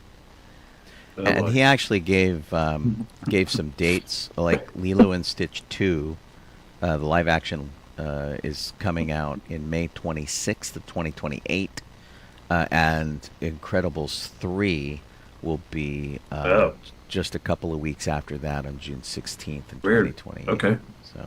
And also they talked about a new Simpsons film coming out next year. Oh, wow. Yeah. Okay. That's the second one. They talked about major plans for the park's growth. Basically the new lands that they're bringing to the parks and the new parks that are coming to the world.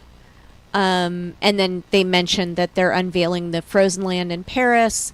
They didn't call it by name, but they're are reported plans for a new park in Dubai. Yeah.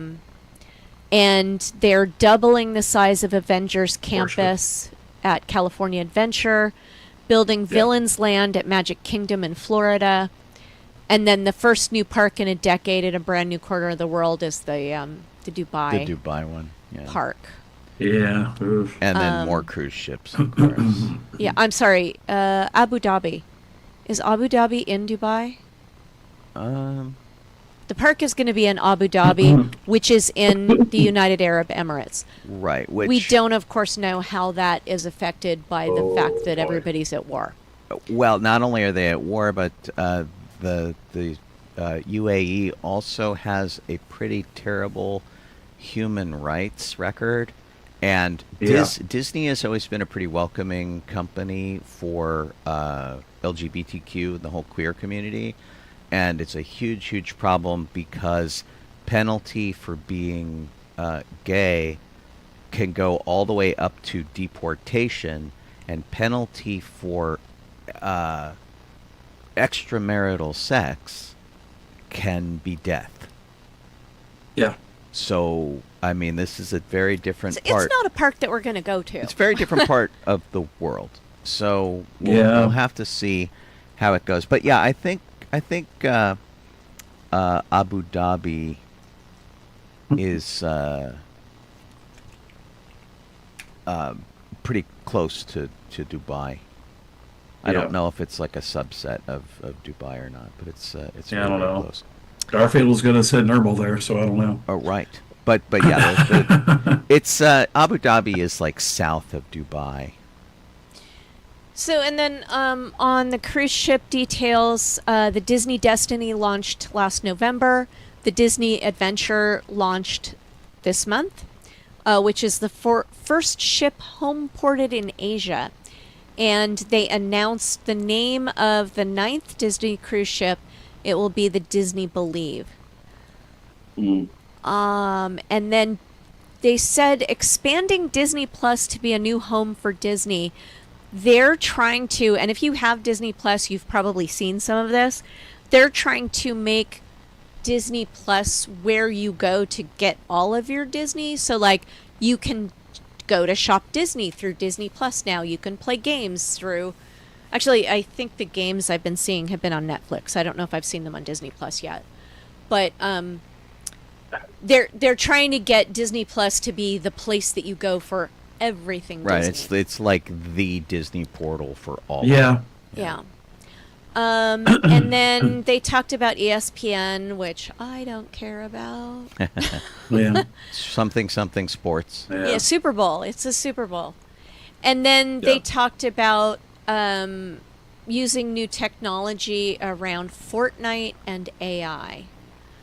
And so they have new plans for Fortnite.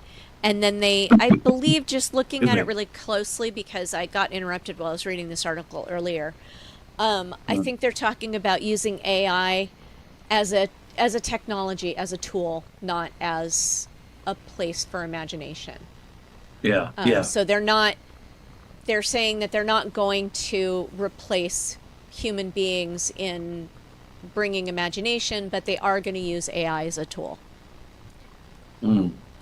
Giving artists and filmmakers and designers better tools so that they can focus on what they do best. And honestly, that's my impression of AI, is that you don't want to turn over creating art to AI, but AI is a good tool used in an appropriate way. So, and then I think there's a couple more things. They updated the disability pass rules. And I didn't read this. They had a vote. So they had a vote for the DAS pass, which has been sort of completely revamped over the past year. They have been doing a study, and they found out that 85% of disabled Disney guests are unlikely to return to the park because of accessibility changes. Wow. They're basically like, it's too difficult for us to go, so we're not going to go. So they did like the shareholder vote, and it says here the preliminary report on the vote says that only 5% of shareholders approve the proposal to revamp that and bring those people back, and so it did not pass. Wow. And What the heck? And so basically, it's investors don't always follow the board's recommendation, but the board was recommending that they make things a little more comfortable for that. We'll have to see what happens. Yeah, because I mean, they need to make it easier, because I deal with that every day at work. So they definitely need to make this easier for people that have disabilities. Yeah, well, and so what they difficult. did, one of the major revamps was to make it for people who are developmentally disabled. And so their thought is, and so if you go to California Adventure, I think just about every line in California Adventure will take a mobility scooter, will take a wheelchair, will take things like that, and people who are able to stay in that line can stay in that line. Disneyland is a little bit different. It's a little harder to get around because there's 70 years of legacy lines there, and so waiting in line for something like Peter Pan is really tough. It's difficult to get there. Yeah. Getting them up on the carousel is really hard. So that's a problem, and but what they're focusing on are people who can't stay in the lines because they're claustrophobic. They can't handle the weight. It's more of a mental issue and less of a physical issue. And exactly. And so the difficulty with that is, and it sounds like kind of one of those things where they're like, well, we don't want people who can't handle being in lines like screaming and disturbing the other guests, as opposed to like making it easier for them to get in and out of an attraction, which is sort of a bummer. So I mean, there's hopefully they go on to make some changes that will help some of the people. But to be fair, I have seen many people abuse the system, and I get where they're coming from that end, where they don't want basically anyone who can rent a scooter to just go, let me in the ride without waiting in line. Yeah, I mean, you have to go to and get signed up for the system, and I have run into folks that don't do that at all. They have a scooter. Right. Luckily, the two rides I work on, are wheelchair accessible. Right. So, most of the line for Nemo is they have to go through the line, and then we get to the little chain area. They go through that because the other part, it's not built, so they can maneuver in there. Well, and so it's easier to go this way. One of your rides, Jeff, has a wheelchair accessible viewing area that people do not have to get out of their chair, climb up and down ladders to get into the ride and do. Yeah. They can go into a little air-conditioned room and have a pretty good experience, see what everyone else is seeing from the submarine, not smell pee in the bottom of the submarine, and not have to climb in and out of that. And then the people on Autopia, in fact, Judy and I saw you working the lift on Autopia. You were helping somebody get in and out with their wheelchair, and of course they have to be able to get out of the wheelchair and take their place in the vehicle, so they have to be able to transfer back and forth to the car. Yes. They have to, or someone has to be able to help them do it. Right. So there's there's different ways to do it. Certain logistics level it has to happen with that, and that is acceptable.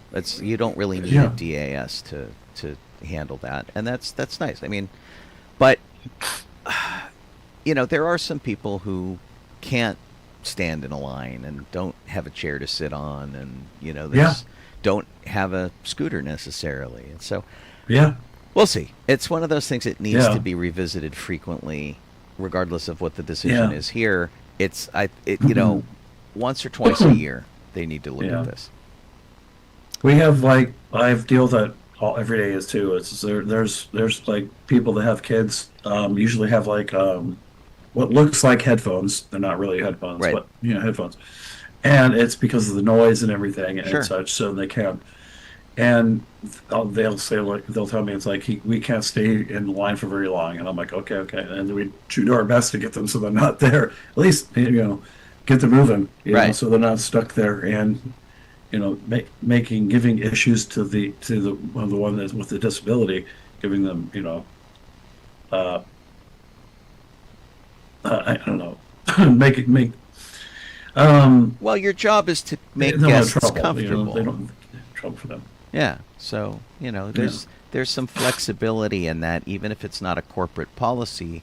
I've seen people on attractions make allowances for people that are not necessarily the primary corporate point of view, but help the line move smoothly and help the guest have a good experience. And I read about these all the time on Reddit, where cast members come forward and help their kids who are somewhere on the spectrum and make things really easy for them. And almost to a one, they're like, you know, I know that Disney's DAS is off the table, but these cast members still really helped us have an exemplary time there, and they really accommodated us, and we're very grateful. So. Yeah. And then there was a Q&A session at the end. Apparently there were just 3 topics that were covered. 2 of them were just people brought things up, and then they sort of said, yeah, that's nice. And the other one was talking about prices at the parks. And they talked about how they're not going to reduce the price, but there are certain ways that they can make it more affordable. And those include discounts on multi-day tickets, the California resident ticket offer, the kids discount ticket offer, which is for the summer, they have a 3 to 9-year-olds ticket at $47 to $50. And then they have some free dining offers in Walt Disney World. Okay. So, I mean, it's something, but it's not enough. Yeah. yeah. We've seen so many people bail Priced out out. of Magic Key ownership and things like that. And, like I said, I was telling someone the other day, I've never felt this guilty about having an annual pass as I have this year. It's just like, you know, it's such a sign of privilege, and it's I've never been uncomfortable about it before. Yeah. But I sure have this year. Okay, Knott's Berry Farm here in Southern California is reopening its Birdcage Theater. It's been operated inside a temporary tent structure for more than 70 years? Yes. That's weird. It literally has been. If you've ever gone in there, you can see the behind So you and around you. The front of it looks like a building, but it's really a tent. Yeah, it's a facade with I didn't know that. the thing in it. There's a picture here that they have. I'll see if I can throw it up here. You can look all the way through the building and see the tent Fun. out the back. Let me see if I can zoom in on this a little. No, it's not. The Birdcage Theater opened in 1954 as a replica of the original 1881 theater in Tombstone, Arizona. Yeah. Yeah. If you look at the picture that I'm showing, you can look through the center door and see the angle of the tent roof. Yeah. In there, which is really kind of interesting. Yeah. That is interesting. And it won't let me make these pictures any So, larger. I'm afraid. Jeff, is it still a tent? No, they renovated it. It's not a tent anymore. Oh, it's got air conditioning Yeah, and yeah. soundproofing now. Yeah. Nice. And the sound system Yeah. has been modernized. It's like Demolition revealed Birdcage Theater themed wallpaper hidden behind wood paneling for 50 years, which is now which has now been reintroduced. Oh, that's so they're going to bring awesome. back this old wallpaper from like 50 years ago. How and cool. stuff. So, yeah, and like they're trying to be careful. They were trying to be careful around the original Adobe brickwork that was done to the thing. So, yeah. So it like last June. I'm trying to see if it opened already. I think It looks has. like it's open already based on some of these pictures Yeah. I'm showing.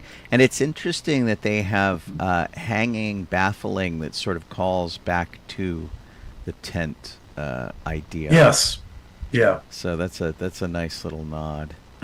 Yeah, This the is stage the- looks the same. this is the A lot of it looks wallpaper. very similar to what it looked like before, but I think they're just like bringing back a lot of other stuff, and it's no longer Yeah. more permanent structure now. This is the wallpaper that Jeff mentioned. Yeah. And that's neat. Let me Yeah. jump in here real quick and tell you guys that you were listening to Sci-Fi.radio, Sci-Fi for your Wi-Fi. You could be watching us on Facebook or Twitch or YouTube. Any of those things are cool. This show is called Docking Bay 94. I'm Sean Obi-Shawn Crosby, This is Jeff Donoho. I'm calling Kaylee Crosby. and Kit is lurking over on our chat, which is terrific. Anyway, back as we were. Yeah, it's kind of fun when they find stuff like this that's been lurking back there and are able to restore it. Although, God, this is so funny. It says 50 years old, which is like the 70s. This looks so 70s. It does. It's like It's the right colors. We had wallpaper like this in our condo in the 70s. It was just like, oh Wow. my God, yeah, crazy stuff. So cool. But it's nice that it's a proper performance space. And I have to say, Colleen and I were lamenting yesterday at Disneyland how little of performances are at Disneyland. They have projection shows. They have stuff like that. There's nothing in the Golden Horseshoe. They sometimes do or do not do something over in the Fantasyland Theater. They're gearing up for Bluey. There's nothing at the Hyperion at DCA. When we were in Hong Kong and Shanghai, so many shows. Yeah. There must have been 10 shows going on. I don't know if there were 10. It was That sounds- crazy. You mean all together between both parks? Yeah, between both Okay. parks. There Yeah, was there were probably Mickey's 10. Storybook thing. There was a There's Moana, the Moana show, show and the Lion King. Did go in and go into their website and count that. I mean, there was so much to see. It was so very I know. cool. The Pirates of the Caribbean stunt show. A theater performed by humans.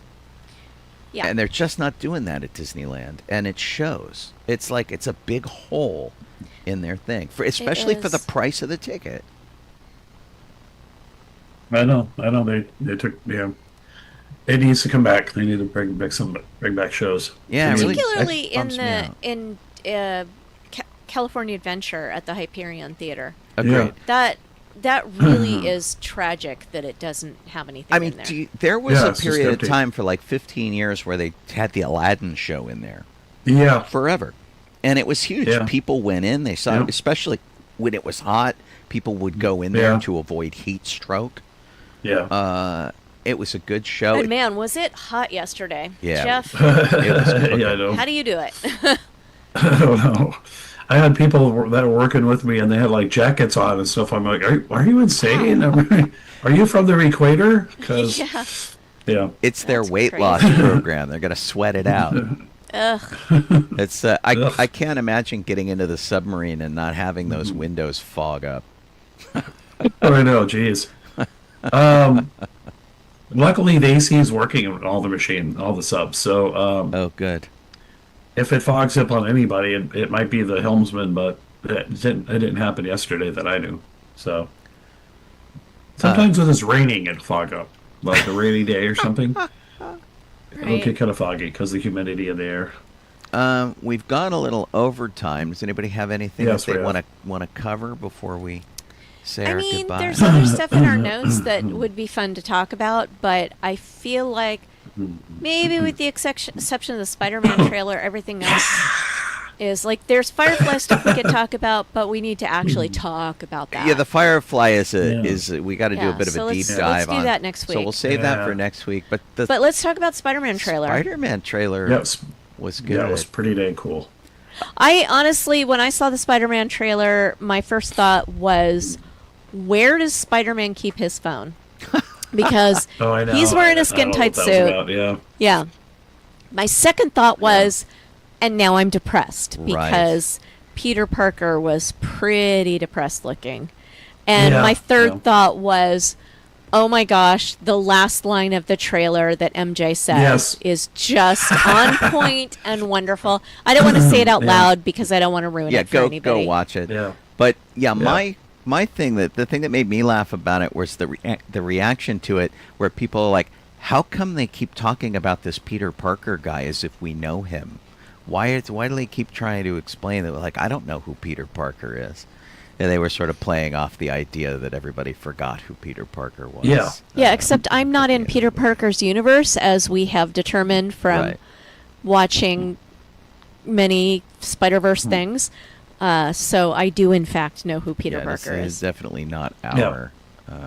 our verse. Yep. Yep. For those that didn't see the last movie, but yeah. Right. I'm you'll know.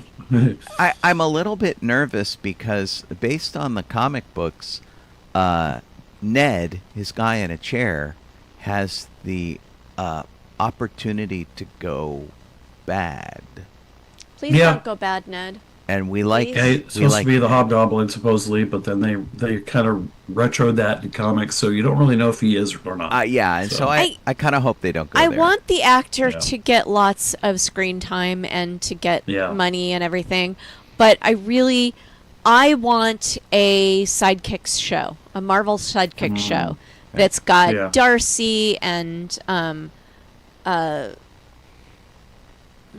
who's her partner in Randall crime? Park, Randall but Park. I can't think of his character's Yeah. name. And Yeah. Ned and Luis. I want Luis Yeah. from From Ant-Man. Ant-Man. Yeah. Yeah. And I want them to have, like, a sidekick support group Yeah, where they can complain about their Yeah. heroes. respective heroes. Yeah. That'd be pretty Yeah. funny. Yeah. Um, And if you watch closely in the trailer, you'll notice that certain shots are made basically to look like comic book covers from way back when. right. Oh. Yeah. They've been Yeah. doing that for quite a while though, which is kind of cool, playing off of that sort of thing. Yeah. Part of me wonders if they're going to go with the old trope where like MJ finds his phone and videos of them, their relationship and all that kind of thing. Don't know. Because his phone still seems to contain all that kind of stuff. I mean, yeah. Yeah. So we'll have to see. I mean, of course, we're all going to go see it because Oh, yeah. these have been some of the consistently good superhero films where, Yeah. like, Batman's been dark, Superman's been dark. We've been grumbly about Yeah, so no, much stuff geez. that Spider-Man, seems to nail it for about 90% of what they do. has And been who pretty good. doesn't want to just sit and watch Tom Holland and Zendaya? I mean, I enjoy just watching them together. Okay. Wow. That's fair. Tom Holland is a good Spider-Man for sure. He's doing a good job. It's funny that they got married, right? Did Yeah. they get married? I think, yeah. Yeah. So that's did. that's kind of sure. funny. I wonder how Tom Holland feels about Timothy Chalamet and doing. I mean, they got I gotta married wonder. really recently, Yeah. the Recently, past- so. 2 weeks or something. Oh, I Yeah. think it was longer than that. Oh, really? Yeah. Yeah. I don't know. A month ago, maybe? Well, that's I don't know. interesting. AI says that as of March 2026, there's no official confirmation that they're married, even though Oh. they have. There have been lots of. This. I thought we this- saw videos of it or. Well, yeah, pictures. this says that the marriage certificate has been found, and they looked it up. Oh, it's someone else's marriage certificate. And apparently Zendaya says that all the pictures of them getting married are AI. Oh. Yeah, I could see So that. maybe they're not married. So apparently, They're adorable. Whatever. apparently Zendaya signed the witness part of the certificate not using Holland. Okay. So her apparently her birth name is Yeah. Coleman. And so although she Gotcha. could just simply sign with like one name, right? I mean, honestly, it's none of our business. Probably. Yeah. Ultimately, So whether they're she married or signed not, as Zendaya Coleman. they are allowed to be private people. Oh, completely. So, Completely. Yeah.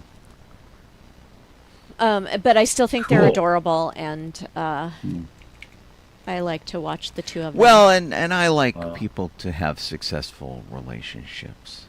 So, Yeah. I think How? I think that's Yeah. pretty good. Yeah. Apparently, this says that they are in fact not married. So, Yeah. there you go. Yeah, I'm sure it'll be in number. On target is a something. All right. Anything else we need to cover? I don't think I so. don't think so. That All right. was the important. That was the important trailer. Right, that's the big deal. We'll talk about Firefly next week. We got some other stories here too that were in here that I think we'll keep. One of Okay. them is like 50-something years old, like 55 years old. I'm pretty sure it'll keep. If you have stayed with us thus far, you guys are amazing. Thank you for hanging out for the cocktail portion of the show. We hope you had something fun to drink, and you were as entertained by it as we were. And we'll see if we do something like this again. Maybe we'll do a cookie show or something. We'll I make think that would be cookies and fun. things Yeah. like that. And Cool. rotate through some of those. We'll try those things. Wookiee cookies with the ice cream melted in them. Right.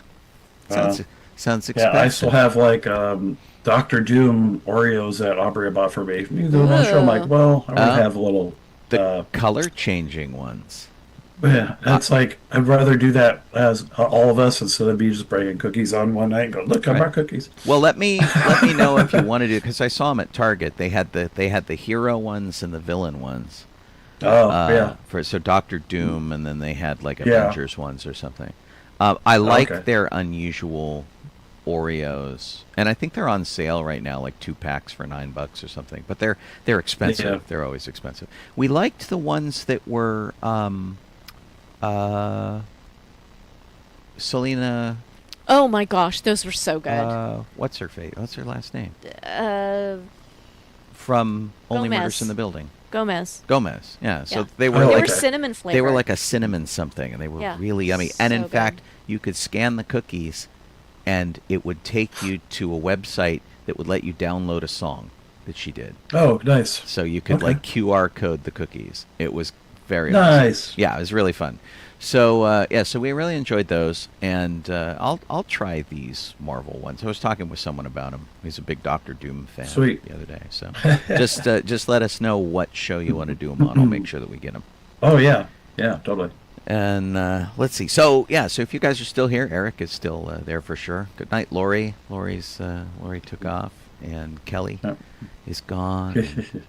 The Lady A is I mean, got a cold. Feel better.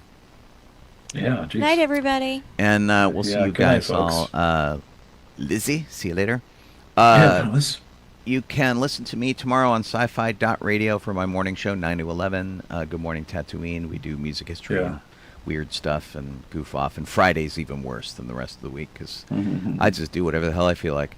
So you can tune in at sci-fi.radio at 9 a.m. Pacific, 12 p.m. Eastern Time.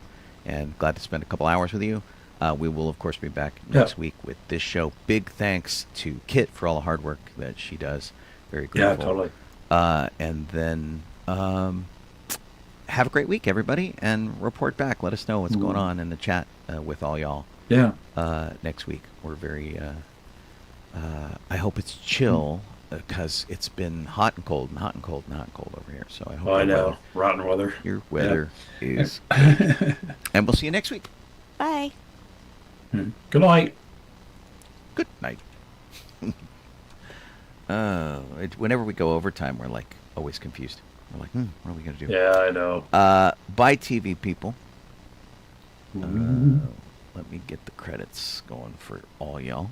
We'll see you next week.